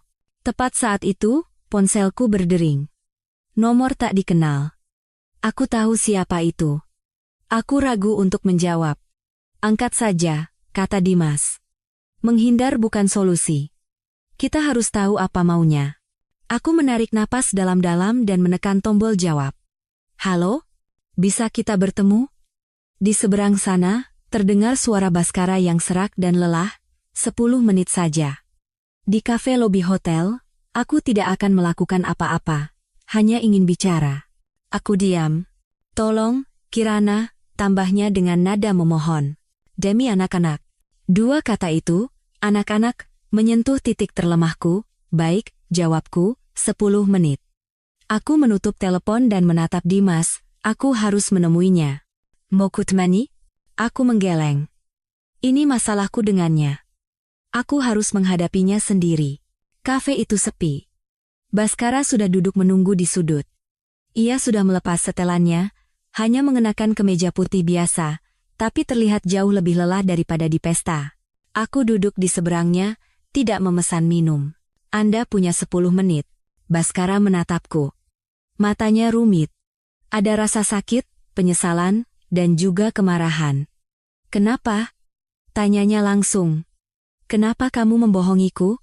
Kenapa kamu membuatku berpikir kamu dan anak kita sudah mati? Aku balas menatapnya, dengan dingin berkata, Anda pikir Anda pantas menanyakan itu padaku?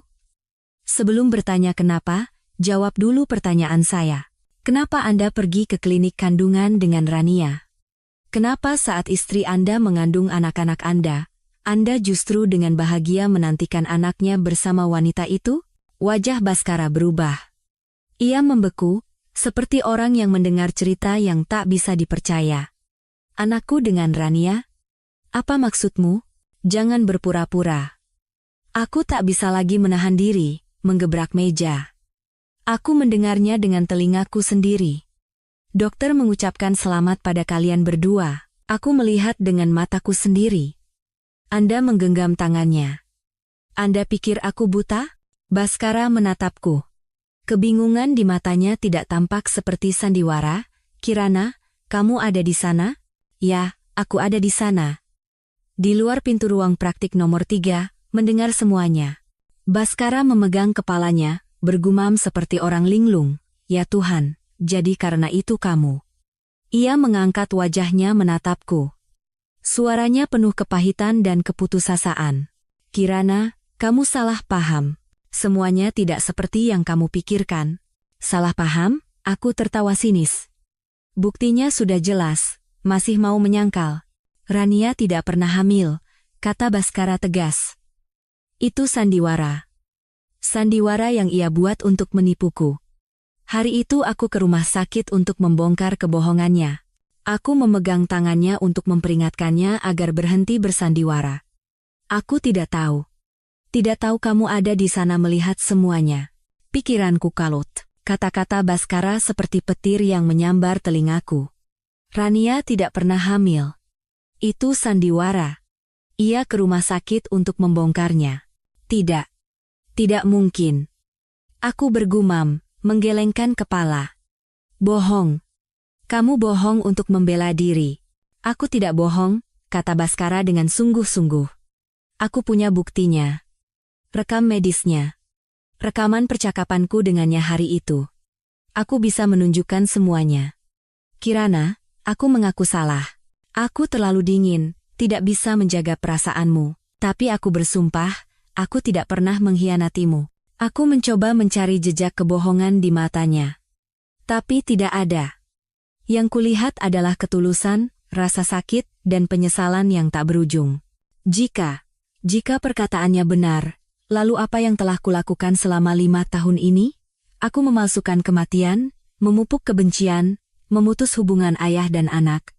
Semua hanya karena kesalahpahaman? Kebenaran ini terlalu kejam. Aku tak bisa menerimanya. Aku berdiri, aku tidak percaya. Aku tidak mau dengar apa-apa lagi. Aku berbalik dan lari.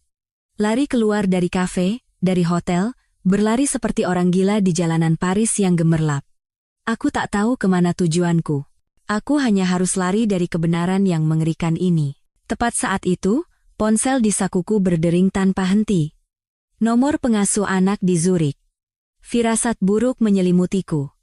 Dengan tangan gemetar, aku buru-buru menjawab. Halo, suster? Nyonya. Di seberang sana, suara pengasuh itu penuh kepanikan. Cepat pulang. Cahaya. Cahaya tiba-tiba demam sangat tinggi, sesak napas, lalu pingsan. Saya sedang membawanya ke UGD sekarang. Duniaku gelap. Telingaku berdengung. Cahaya. Putri kecilku. Rumah sakit mana? Teriakku. Mengumpulkan sisa kesadaranku. Rumah sakit anak Zurich. Aku menutup telepon. Seluruh tubuhku gemetar. Aku harus segera pulang. Pulang untuk putriku. Aku bergegas kembali ke hotel. Dimas terkejut melihat keadaanku. Kirana, ada apa? Cahaya. Dilarikan ke UGD. Aku harus segera kembali ke Swiss. Dimas tidak bertanya lebih jauh. Ia hanya berkata, baik. Aku pesankan penerbangan paling cepat. Aku buru-buru mengemasi barang. Tangan dan kakiku tak sinkron, pikiranku kosong. Baskara, kebenaran. Semua itu tidak penting lagi. Satu-satunya yang penting adalah putriku harus selamat.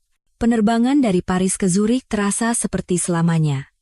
Aku duduk gelisah di dalam pesawat, berdoa dan terus berdoa agar Tuhan melindungi putriku. Saat aku berlari masuk ke UGD Rumah Sakit Anak Zurich, aku melihat pengasuh anak sedang menangis di luar pintu. Seorang dokter baru saja keluar dari ruangan. Wali dari pasien Cahaya? Ya, saya. Putri saya. Putri saya baik-baik saja? Dokter tua itu menatapku dengan iba. Kondisi anak ibu tidak begitu baik. Kami mencurigai adanya kelainan darah, kemungkinan komplikasi dari kelahiran prematur, gagal sumsum tulang akut. Dia membutuhkan transplantasi sumsum tulang secepatnya. Transplantasi sumsum tulang? Telingaku berdengung. Ya, suara dokter itu serius. Dan masalah terbesarnya adalah golongan darah anak ibu AB resus negatif, golongan darah yang sangat langka, kurang dari 1% populasi memilikinya. Bank darah rumah sakit pun tidak punya stok. Kita harus menemukan donor sumsum tulang yang cocok secepatnya. AB resus negatif. Aku membeku. Golongan darah ini, aku pernah mendengarnya. Benar. Di file rekam medis Baskara yang pernah kulihat, itu adalah golongan darahnya. Seluruh duniaku runtuh. Putriku kritis, butuh transplantasi segera. Dan satu-satunya orang yang mungkin bisa menyelamatkannya adalah pria yang paling kubenci. Pria yang mati-matian ku coba lari darinya. Kenapa takdir mempermainkanku seperti ini? Dokter, tanyaku dengan suara gemetar. Bagaimana? Bagaimana dengan saya atau kedua kakaknya? Bisakah kami dites? Dokter itu menggeleng. Tidak mungkin. Anda dan kedua putra Anda tidak mungkin bergolongan darah A resus positif. Kita harus mencari orang dengan golongan darah yang identik dengan pasien. Aku terduduk lemas di kursi ruang tunggu. Rasa tak berdaya menyelimutiku.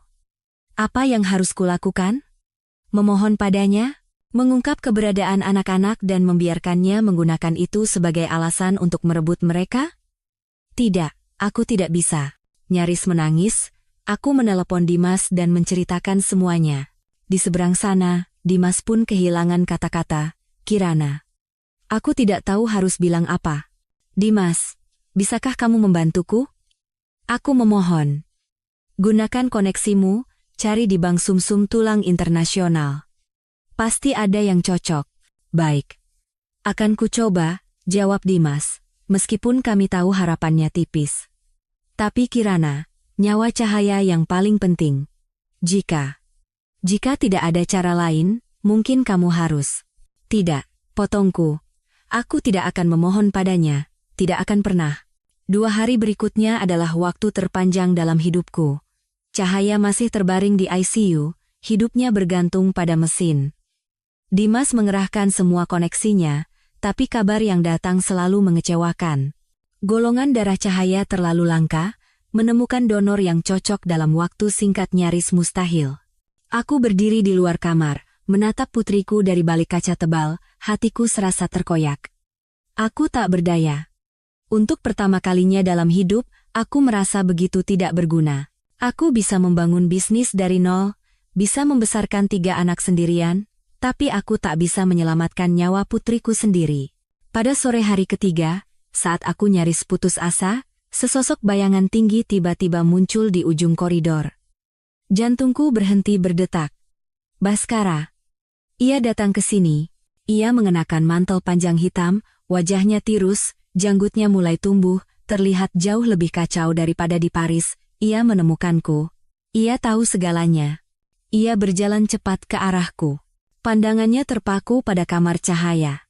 Ia tidak menatapku, tidak menyapaku.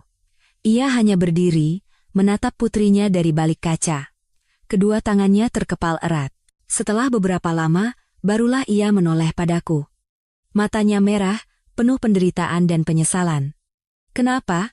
Kenapa kamu tidak memberitahuku? Aku tidak menjawab, memalingkan wajah. Ia tidak bertanya lagi. Ia langsung berjalan ke ruang dokter. Sesaat kemudian, dokter tua itu keluar bersamanya. Nyonya Amelia, panggil dokter itu dengan nada sedikit terkejut. Pak Baskara di sini mengatakan golongan darahnya sama dengan pasien. Kami akan segera melakukan tes. Baskara berdiri di sana, menggulung lengan ke mejanya, memperlihatkan lengan yang kokoh. Ia tidak menatapku, hanya berkata pada dokter dengan suara serak dan tegas, "Dokter, apapun hasilnya, tidak masalah. Asal bisa menyelamatkan anak itu, ambil sumsum tulang saya. Berapapun, tanpa syarat. Hasil tes keluar sesuai juga. Cocok sempurna." Dokter bilang itu keajaiban. Bahkan di antara keluarga, jarang sekali ada yang bisa secocok ini. Aku mendengarnya dengan perasaan campur aduk. Keajaiban ini datang dari pria yang paling tidak ingin ku tangi budi di dunia. Operasi dijadwalkan keesokan harinya. Malam itu, koridor rumah sakit panjang dan sunyi, hanya cahaya kuning redup yang menerangi lantai keramik yang dingin. Aku dan Baskara duduk di ujung-ujung kursi tunggu yang berlawanan, tanpa bicara. Jarak kami hanya beberapa meter, tapi terasa sejauh langit dan bumi. Aku tak tahu apa yang ia pikirkan. Pikiranku hanya dipenuhi wajah Cahaya yang lemah. Setelah lama, Baskara memecah keheningan yang menyesakan. Dengan suara parau, ia berkata, "Maaf." Aku tidak menjawab, masih menatap dinding putih di depanku tanpa ekspresi. "Untuk semuanya," lanjutnya. Suaranya terdengar sangat lelah. "Aku tahu, apapun yang kukatakan sekarang tidak ada gunanya. Tapi ada kebenaran yang kurasa harus kamu tahu." Ia mulai bercerita tentang Rania yang pulang dan menemuinya, menangis mengaku hamil dan memohon. Tentang kecurigaannya. Tentang bagaimana ia diam-diam menyelidiki dan menemukan bahwa itu bohong. Pertemuannya dengan Rania di rumah sakit hari itu, bukan untuk tes kehamilan, tapi untuk mengkonfrontasinya di depan dokter dan membongkar sandiwaranya. Aku terlalu bodoh, suara Baskara merendah karena penyesalan, terlalu percaya diri. Kupikir aku bisa menyelesaikan semuanya diam-diam tanpa membuatmu khawatir. Aku tidak tahu, kamu ada di sana, mendengar itu, dan salah paham. Aku masih diam, tapi jantungku menjerit. Salah paham. Tragedi 5 tahun, pelarianku, penderitaan anak-anak, Semua hanya karena kesalahpahaman. Lalu kenapa? Akhirnya aku membuka suara dengan gemetar. Kalau semua itu salah paham, kenapa Anda tidak menjelaskannya? Kenapa Anda membiarkanku pergi? Kenapa Anda membiarkanku berpikir aku sudah mati? Baskara tersenyum pahit dan putus asa. Menjelaskan? Malam itu juga aku pulang untuk menjelaskan. Tapi saat aku sampai, kamu sudah tidak ada. Ku telepon, tidak diangkat. Aku menyuruh orang mencarimu di mana-mana. Lalu, telepon dari rumah sakit datang. Ia berhenti, menarik napas dalam-dalam. Mereka bilang kamu meninggal. Mereka menunjukkan surat kematian, menunjukkan jenazah yang ditutupi kain putih. Semua orang bilang kamu sudah mati. Kirana, bisakah kamu bayangkan perasaanku saat itu? Seluruh duniaku runtuh. Aku percaya. Aku benar-benar percaya aku telah kehilanganmu dan anak kita selamanya. Air mata mulai mengalir. Aku tak ingin menangis, tapi tak bisa kutahan. Pria ini, selama 5 tahun terakhir, ia hidup dalam rasa bersalah karena berpikir istri dan anaknya telah meninggal. Lalu, buku harian? Tanyaku tanpa sadar. Foto usang itu? Apa itu tulus? Baskara mengangkat kepalanya. Matanya penuh keterkejutan. Kamu membacanya? Aku mengangguk. Ia tidak berkata apa-apa lagi, hanya menatapku. Tatapannya penuh penyesalan seluas langit. Saat itu, aku tahu perkataannya adalah kebenaran. Dinding kebencian yang kubangun selama 5 tahun mulai retak. Operasi transplantasi sumsum tulang berjalan sukses. Dokter mengatakan, perkembangan pemulihan cahaya sangat baik. Jika ia bisa melewati masa observasi kritis pasca operasi, ia akan baik-baik saja. Aku dan Baskara bergantian menjaga di luar ruang isolasi khusus. Kami tidak banyak bicara, tapi keheningan kini tidak lagi menyesakkan seperti dulu. Terasa seperti waktu yang kami berdua butuhkan untuk mencerna dan merenungkan kebenaran pahit yang baru terungkap. Kehadiran Baskara menarik perhatian media di tanah air. Berita mulai menyebar bahwa CEO Grup Wijaya mengunjungi Swiss untuk menjenguk putri seorang desainer terkenal yang sedang sakit. Tentu saja, tidak ada yang tahu hubungan kami yang sebenarnya. Mereka hanya menebak-nebak dan mengarang cerita asmara yang sensasional. Lalu, badai yang sesungguhnya datang. Suatu pagi, saat aku tertidur kelelahan di kursi tunggu, telepon dari Dimas datang. Suaranya panik dan penuh amarah. Kirana, cepat cek internet sekarang. Ada yang sedang menyerangmu dengan keji. Aku buru-buru menyalakan tablet. Halaman depan berbagai tabloid, baik lokal maupun internasional, dipenuhi fotoku. Bukan sebagai desainer sukses, tapi sebagai wanita simpanan tak tahu malu. Judul-judul sensasional terpampang di mata. 5 tahun palsukan kematian, penipu tak tahu malu kini kembali untuk rebut suami orang. Artikel itu menulis bahwa Amelia adalah mendiang istri CEO Grup Wijaya, dan 5 tahun lalu ia berselingkuh, mencuri sejumlah besar uang suaminya, lalu memalsukan kematian untuk melarikan diri. Sekarang, melihat mantan suaminya masih kaya raya, ia kembali dengan dalih anak yang sakit untuk menghancurkan kebahagiaan Baskara dengan tunangan barunya. Tunangan baru itu, tidak lain adalah Rania. Di bawah artikel, berjejer komentar-komentar jahat dan cacian yang mengerikan. Orang-orang menyebutku pelacur, ular, dan ibu tak berperasaan yang menjadikan anaknya sebagai alat. Tanganku gemetar hingga tablet itu jatuh ke lantai. Pikiranku kosong. Rania. Pasti dia. Selain dia, tak ada yang tahu fakta bahwa aku memalsukan kematian, tak ada yang bisa mengarang cerita sejahat dan sekejam ini. Ia tahu aku masih hidup, dan ia menyerang lebih dulu. Serangan mematikan yang menargetkan kehormatan dan karier yang kubangun dengan susah payah, serta kesucian statusku sebagai seorang ibu. Tepat saat itu, Baskara keluar dari ruang dokter. Ia melihat wajahku dan tablet yang jatuh di lantai, dan langsung mengerti situasinya. Tanpa berkata apa-apa, ia membungkuk, mengambilnya, dan membaca artikel itu dengan cepat. Aku melihat otot rahangnya mengeras, dan di matanya berkobar api kemarahan yang belum pernah kulihat sebelumnya. Ia tidak menatapku, hanya berkata dengan suara sedingin es, 5 tahun lalu aku gagal melindungimu. Kali ini tidak akan. Setelah berkata begitu, Ia mengeluarkan ponselnya dan menekan sebuah nomor. Halo, Pak Budi. Siapkan konferensi pers internasional. Segera. Badai media datang lebih cepat dan lebih dahsyat dari dugaanku. Ponselku dan Dimas berdering tanpa henti. Mitra bisnis mulai menelepon menanyakan situasi. Beberapa kontrak besar terancam dibatalkan. Amelia Jewelry, dari puncak ketenaran, dalam sekejap tenggelam dalam hujatan publik. Aku duduk di ruang tunggu rumah sakit, merasa tak berdaya dan lelah. Aku bisa menghadapi kesulitan apapun, tapi aku tak tahan saat orang menghina statusku sebagai ibu dan menyebut cahaya kecilku sebagai alat. Dimas mencoba menghubungi media untuk menurunkan berita, tapi sia-sia. Jelas ada kekuatan di belakang yang mengatur semuanya.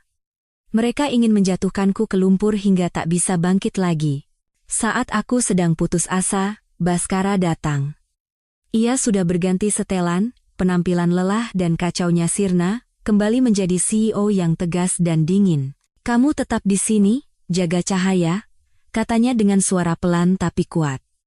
Urusan di luar, biar aku yang tangani. Aku menatapnya dengan skeptis. Apa yang akan Anda lakukan? Melakukan apa yang seharusnya kulakukan 5 tahun lalu, jawabnya dengan tatapan tegas, melindungimu. Setelah itu, ia berbalik dan pergi. Sore itu, dunia gempar. Baskara mengadakan konferensi pers internasional yang disiarkan langsung oleh semua saluran media utama. Ia berdiri di podium, di depan ratusan lensa kamera, tanpa gentar sedikitpun. Aku dan Dimas menontonnya dari tablet di kamar rumah sakit. Jantungku berdebar gila. Rekan-rekan media, Baskara membuka suara. Suaranya memenuhi ruangan. Hari ini saya berdiri di sini bukan sebagai CEO Grup Wijaya, tapi sebagai seorang suami dan seorang ayah. Ia tidak menyangkal isi artikel itu. Justru, ia mengakui semuanya. Ya, benar. Desainer Amelia adalah istri saya, Kirana Dewi. Orang yang saya dan semua orang yakini telah meninggal 5 tahun lalu. Ruangan menjadi riuh karena terkejut, tapi suara Baskara menjadi lebih tegas. Dia tidak melarikan diri karena berselingkuh, juga tidak menipu. Dia pergi karena saya. Karena kebodohan saya, sikap dingin saya, dan ketidakpedulian saya. Ia menundukkan kepala. 5 tahun lalu, saya adalah suami yang buruk. Karena kesalahpahaman yang konyol, saya mendorong istri saya yang sedang hamil ke tepi jurang, membuatnya harus merancang sandiwara yang menyakitkan itu untuk lari dari saya. Semua kesalahan ada pada saya. Setelah itu, ia membuka semua kebenaran tentang sandiwara kehamilan palsu Rania, lengkap dengan rekaman suara dan bukti medis yang tak terbantahkan. Ia membongkar wajah palsu Rania di depan seluruh dunia. Terakhir, ia menatap lurus ke lensa kamera, seolah sedang menatapku. Selama 5 tahun terakhir, tidak sehari pun saya berhenti mencarinya. Saya berdiri di sini hari ini, bukan untuk meminta maaf pada publik, tapi untuk meminta maaf secara terbuka pada istri saya, Kirana.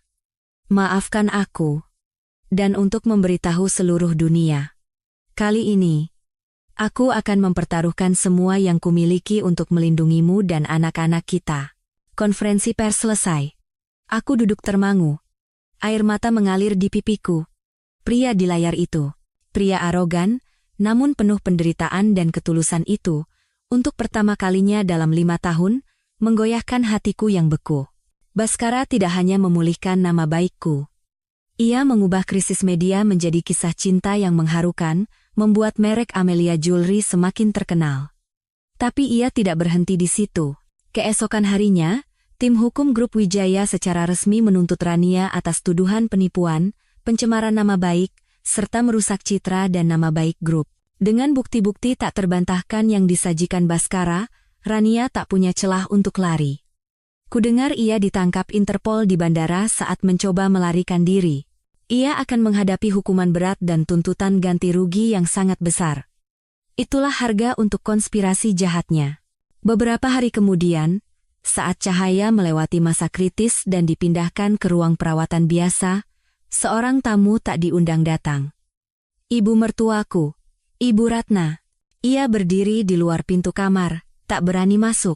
Setelah 5 tahun, ia terlihat sangat tua.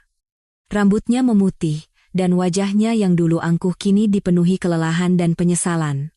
Ia melihatku, lalu melihat cahaya yang tertidur pulas di ranjang. Tiba-tiba, ia berlutut. "Kirana, ibu minta maaf." Ia mulai terisak, air mata penyesalan yang terlambat. "Ibu yang salah. Ibu buta karena status keluarga, jadi ibu jahat padamu. Ibu membela Rania dan mendorong kalian ke tepi jurang. Ibu tidak pantas menjadi nenek dari anak-anak ini." Aku menatapnya. Hatiku campur aduk. Aku pernah membencinya sampai ke tulang. Tapi melihatnya sekarang, seorang wanita di senja usianya berlutut memohon ampun, hatiku tak tega. "Berdirilah, Bu," akhirnya aku berkata. "Itu sudah berlalu. Aku tidak bilang aku memaafkannya. Beberapa luka tidak bisa hilang hanya dengan kata maaf. Tapi aku juga tak ingin lagi menyimpan kebencian. Demi anak-anakku. Mereka butuh seorang nenek." Ibu Ratna menatapku tak percaya. Dengan tubuh gemetar, ia bangkit, mendekati ranjang, dan dengan tangan bergetar mencoba menyentuh cahaya, tapi tak berani. "Anak ini, mirip denganmu ya?" Tanyanya dengan suara serak. Aku mengangguk. "Mirip saya, tapi matanya mirip ayahnya." Mendengar itu, Ibu Ratna kembali menangis. Kali ini, air mata kebahagiaan. Baskara tiba tak lama kemudian. Ia melihat ibunya, tidak berkata apa-apa, hanya berdiri diam di sampingku. Kehadirannya sekarang, anehnya, memberiku rasa aman. Badai itu sepertinya benar-benar telah berlalu. Yang jahat telah mendapat balasan, kesalahpahaman telah terurai. Yang tersisa kini hanyalah luka di hati kami sendiri, yang butuh waktu untuk sembuh. Cahaya pulih dengan sangat cepat. Mungkin darah Baskara yang mengalir di tubuhnya memberinya kekuatan hidup yang besar. Beberapa hari kemudian, ia sudah bisa keluar dari ruang isolasi. Dokter bilang, seminggu lagi istirahat, ia sudah bisa terbang. Selama beberapa hari itu, Baskara nyaris tinggal di rumah sakit. Ia bukan lagi CEO yang dingin, melainkan ayah yang canggung. Ia belajar membuat susu formula, belajar membacakan buku dongeng, belajar memotong apel menjadi bentuk kelinci. Semua yang ia lakukan kikuk, tapi di matanya ada kelembutan yang tak pernah kulihat selama 3 tahun pernikahan kami. Ibu Ratna juga sering datang. Ia tidak berani banyak bicara padaku, hanya diam-diam membawakan sup ayam dan mainan kecil untuk Cahaya. Setiap kali melihat cucunya, matanya berkaca-kaca. Hari ini, aku memutuskan membawa Langit dan Bintang ke rumah sakit. Selama ini mereka harus tinggal di rumah teman Dimas. Mereka sangat merindukan ibu dan adiknya. Aku tahu, inilah saatnya mereka menghadapi kebenaran. Saat aku menggandeng kedua putraku masuk ke kamar, mereka membeku di depan pintu.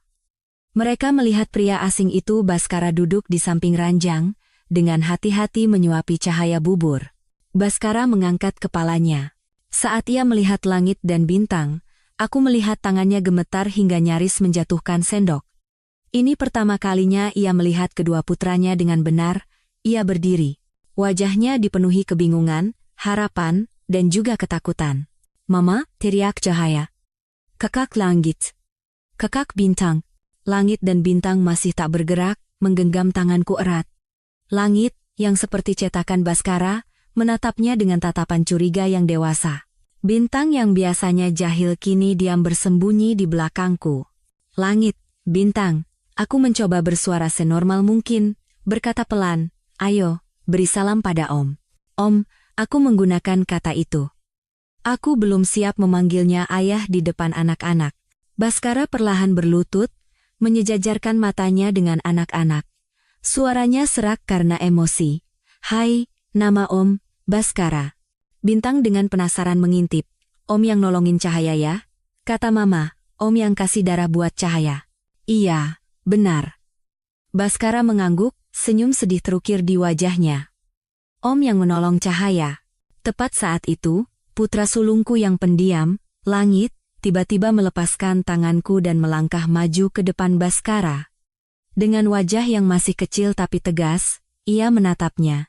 "Bukan," kata anak itu dengan suara jelas. "Om bukan Om." Kami semua membeku. Baskara bertanya dengan bingung, apa maksudmu, nak?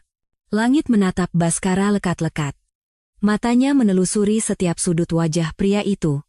Om, apa om pahlawan yang ada di cerita mama? Jantungku berhenti berdetak. Ceritaku. Kebohonganku. Baskara bingung. Cerita apa? Mama bilang, lanjut Langit, suaranya mulai bergetar. Ayah kita pahlawan. Ayah sudah meninggal, sudah di surga. Anak itu menunjuk langit-langit dengan jari mungilnya. Tapi, om mirip sekali dengan orang yang ada di foto usang yang mama sembunyikan di bawah bantal. Aku pusing. Putraku. Anak ini tahu. Langit menoleh padaku. Matanya yang jernih penuh dengan air mata. Kebingungan seorang anak kecil meledak. Mama bohong ya. Mama bilang ayah sudah meninggal, tapi orang itu ada di sini kan, Ma? Pertanyaan itu bagai palu godam yang menghantam dadaku. Cahaya yang terbaring di ranjang juga menahan napas mendengarkan. Bintang berlari dan memegang tanganku erat. Baskara menatapku. Matanya penuh permohonan. Ia memohon padaku untuk tidak lagi berbohong pada anak-anak. Aku melihat ketiga anakku. Aku melihat pria yang berlutut di lantai yang dingin. Aku tahu, aku tak bisa lagi selamanya menipu mereka. Aku tak bisa membiarkan mereka hidup dalam kebohongan. Aku berlutut, memeluk langit dan bintang. Air mata mengalir deras. Maafkan Mama. Maafkan Mama, sayang. Aku terisak. Langit benar. Mama. Mama bohong. Aku mengangkat wajahku, menatap mata kedua putraku, dan juga Cahaya, lekat-lekat. Dia bukan om, dia. Aku menarik napas dalam-dalam. Dia adalah ayah kalian. Setelah hari kebenaran terungkap di rumah sakit itu, segalanya seolah berubah. Dinding es tak kasat mata di antara aku dan Baskara mencair sepenuhnya. Langit dan bintang, setelah syok awal, menerima kenyataan itu jauh lebih cepat dari yang kuduga. Mungkin, jauh di lubuk jiwa mungil mereka selalu merindukan seorang ayah. Saat Cahaya dinyatakan pulih dan cukup sehat untuk terbang, Baskara menyiapkan segalanya. Ia tidak menggunakan jet pribadi atau pamer. Ia hanya diam-diam memesan kursi kelas bisnis yang didampingi dokter, demi keamanan mutlak kami. Saat pesawat mendarat di kota yang familiar, kota yang kutinggalkan di malam hujan 5 tahun lalu, hatiku campur aduk. Aku tidak kembali sebagai buronan. Aku sendiri tak tahu, apa statusku sekarang. Sebuah mobil nyaman berkapasitas 7 orang sudah menunggu. Kukira ia akan membawa kami ke rumah besar yang dingin itu, yang penuh dengan kenangan sedih. Aku sudah bersiap untuk menolak, tapi mobil tidak menuju ke arah sana. Mobil keluar kota, menyusuri jalan yang diapit pepohonan hijau. Akhirnya, mobil berhenti di depan sebuah rumah kayu 2 lantai yang cantik, terletak damai di tepi danau yang jernih. Rumah itu punya taman yang penuh dengan bunga favoritku, bunga krisan. Ini di mana? Tanyaku pada Baskara, terkejut. Baskara sedang dengan hati-hati menggendong Cahaya yang tertidur pulas dari mobil. Ia tidak menatapku, hanya berkata pelan, rumah kita. Melihatku membeku, ia buru-buru menjelaskan. Aku tahu kamu tidak akan mau kembali ke rumah lama. Terlalu banyak kenangan buruk di sana. Tempat ini sudah kubeli beberapa tahun lalu. Kadang aku kesini kalau ingin lari dari kenyataan. Kuharap kamu dan anak-anak suka. Langit dan bintang, melihat danau dan halaman rumput yang hijau, langsung berteriak kegirangan dan berlari ke taman. Tawa riang mereka seolah membersihkan sesak di dadaku. Rumah ini hangat. Ada sinar matahari, ada aroma kayu dan bunga rumput. Terasa seperti sarang, bukan penjara mewah. Malam itu, setelah ketiga anak tertidur pulas di kamar loteng yang lucu, aku dan Baskara berdiri di balkon, memandangi permukaan danau yang tenang memantulkan bulan perak. Terima kasih, kataku pelan. Untuk rumah ini, dan untuk Cahaya. Ia berbalik dari pagar, bersandar, menghadapku. Kirana, aku tidak butuh ucapan terima kasihmu, aku hanya butuh kesempatan. Aku tegang. Kesempatan apa? Aku tahu, katanya cepat, seolah takut kupotong. Apa yang telah kulakukan padamu tak bisa dimaafkan. 5 tahunmu yang seperti neraka, 5 tahunku yang penuh rasa bersalah. Semua tak bisa diputar kembali.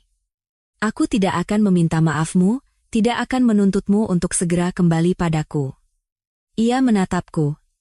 Matanya tulus, dan ada sedikit raut canggung seperti anak laki-laki. Pria berkuasa, dan dingin itu tampak seperti anak kecil yang berbuat salah dan menunggu vonis. Bisakah kamu memberiku kesempatan untuk memulai dari awal? Aku terkejut. Memulai dari awal? Iya. Ia mengangguk. Ia menatapku. Lupakan kalau kita pernah menikah. Beri aku kesempatan untuk berkencan denganmu. Biarkan aku membuktikan dengan tindakan bahwa aku yang sekarang adalah orang yang sama sekali berbeda dari aku 5 tahun lalu. Ia mengajakku berkencan. Setelah semua ini, setelah punya 3 anak. Tidak perlu dijawab sekarang, katanya melihat keheninganku. Aku akan menunggu. Aku sudah menyia-nyiakan 8 tahun untuk menyadari cintaku. Aku sudah menunggumu 5 tahun, aku bisa menunggu seumur hidup. Aku tidak berkata apa-apa, hanya kembali menatap danau yang tenang. Aku tidak mengiyakan, tapi aku juga tak ingin lagi menolak. Baskara menepati janjinya. Ia benar-benar berkencan denganku. Ia tidak tinggal di rumah danau, melainkan menyewa apartemen di dekatnya. Setiap pagi, ia datang bukan sebagai tuan rumah, melainkan sebagai teman mama, membawakan sarapan hangat untuk kami berempat. Ia dengan sabar mengajari langit dan bintang berenang, merakit model rumit bersama mereka. Malam harinya, ia membacakan dongeng untuk Cahaya hingga tertidur, lalu diam-diam pergi. Ia memperlakukanku dengan hormat dan kelembutan yang tak pernah kudapatkan selama 3 tahun pertama pernikahan kami. Ia menanyakan pendapatku tentang segalanya, dari urusan sekolah anak-anak hingga warna tirai. Ia tidak memaksa, tidak memerintah. Ia hanya mendengarkan.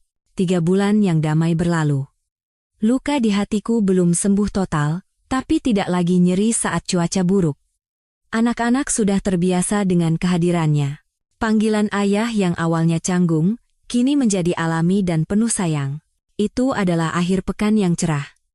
Baskara bilang ia punya kejutan, ada tempat yang ingin ia tunjukkan padaku. Ia menitipkan anak-anak pada Dimas dan Ibu Ratna. Dimas sedang berkunjung, dan Ibu Ratna nyaris tinggal di apartemen Baskara karena ingin dekat dengan cucu-cucunya. Aku sedikit penasaran. Ia membawaku kembali ke pusat kota. Mobil berhenti di depan sebuah galeri seni besar. Aku langsung mengenali tempat ini. Tempat di mana aku mengikuti lomba desain bintang muda 7 tahun lalu. Tempat yang sama di dalam foto usangnya. Tempat kita pertama kali bertemu, katanya sambil tersenyum hangat, menggenggam tanganku. Bukan. Tempat aku pertama kali bertemu denganmu, ia membimbingku masuk, berbeda dari dugaanku, galeri itu kosong dan gelap. Baskara, kejutannya apa? Tanyaku sedikit gugup. Ia tidak menjawab, berdiri di belakangku dan berkata lembut, Kirana, kamu ingat presentasimu hari itu? Kamu bilang, perhiasan bukan benda mati, tapi wadah jiwa pembuatnya. Phoenix yang lahir kembali dari api. Ini desain yang sama sekali baru. Seekor phoenix yang dibuat dengan rumit, meliuk ke atas, membawa sebutir berlian biru safir yang berkilauan, sama seperti gaun yang kukenakan di Paris. Kirana, suara Baskara bergetar. Ia perlahan berlutut di depanku. 7 tahun lalu, di tempat ini, saat aku melihatmu, aku tahu kamu adalah takdirku. Tapi aku terlalu bodoh, terlalu arogan.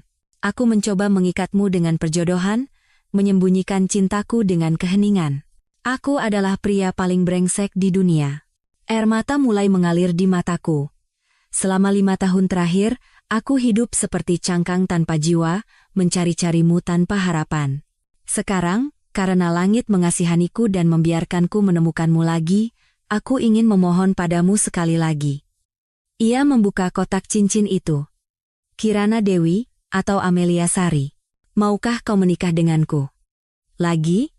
Bukan karena tanggung jawab, bukan karena anak-anak. Tapi karena aku mencintaimu, lebih dari nyawaku sendiri. Aku berdiri di sana, menangis terseduh-seduh. Tak bisa berkata apa-apa. Terima, terima, terima. Suara ketiga anakku terdengar seperti paduan suara. Aku terkejut dan berbalik. Langit, bintang, dan cahaya berlari keluar dari balik dinding, di tangan mereka ada mawar merah. Dimas dan Ibu Ratna juga ada di sana, tersenyum lembut di antara air mata mereka. Cahaya berlari dan memeluk kakiku, menatapku dengan mata berbinar. Mama, nikah sama ayah ya. Ayah janji nggak akan bikin mama nangis lagi. Aku juga mau punya keluarga yang utuh. Aku menatap pria yang berlutut di depanku, Baskara. Aku menatap ketiga anakku. Aku mengulurkan tanganku yang gemetar. Alih-alih berkata ya, di antara isak tangis aku berkata, berdiri. Pasangkan cincinnya. Kami tidak mengadakan pernikahan besar. Kebahagiaan yang telah melewati hidup dan mati, perpisahan, dan kesalahpahaman yang parah, tidak perlu dipamerkan pada seluruh dunia. Cukup tulus saja, cukup tenang setelah badai. Kami mendaftarkan pernikahan kami dan mengadakan pesta kecil yang hangat di rumah danau. Hanya kami berlima, Dimas, dan Ibu Ratna. Hidupku kini, saat membuka mata di pagi hari, bukan lagi dalam kesepian dan ketakutan, melainkan dalam ketenangan. Aku tak perlu lagi berpura-pura menjadi Phoenix yang kuat. Tak apa-apa menjadi lemah. Karena aku tahu, selalu ada pelukan yang kokoh di sisiku. Hari ini hari Minggu. Aku bangun lebih siang dari biasanya. Tidak ada Baskara di sampingku. Aku tersenyum tipis, mengenakan sweater tipis dan berjalan ke balkon. Di halaman rumput hijau di tepi danau, terhampar pemandangan yang melelehkan hatiku. Pria yang dulunya seorang CEO dingin, pria yang kupikir selamanya akan jauh dari kata keluarga Baskara kini dengan kaos biasa, lututnya penuh tanah, sedang mendirikan tenda kemah kecil bersama langit dan bintang. Ayah, pasak ini harus lebih dalam. Nanti terbang kena angin danau. Langit memberi komando dengan serius seperti orang dewasa. Ayah, lihat. Aku dapat capung merah. Teriak bintang memamerkan hasil tangkapannya. Cahaya duduk di atas tikar piknik di dekatnya, bertepuk tangan menyemangati kedua kakak dan ayahnya. Wajahnya sehat merona, dan bekas luka samar di dadanya menjadi bukti bahwa badai mengerikan itu telah berlalu. Baskara, seolah merasakan tatapanku, mengangkat kepalanya. Ia melihatku dan tersenyum-senyum yang benar-benar cerah, tanpa beban masa lalu.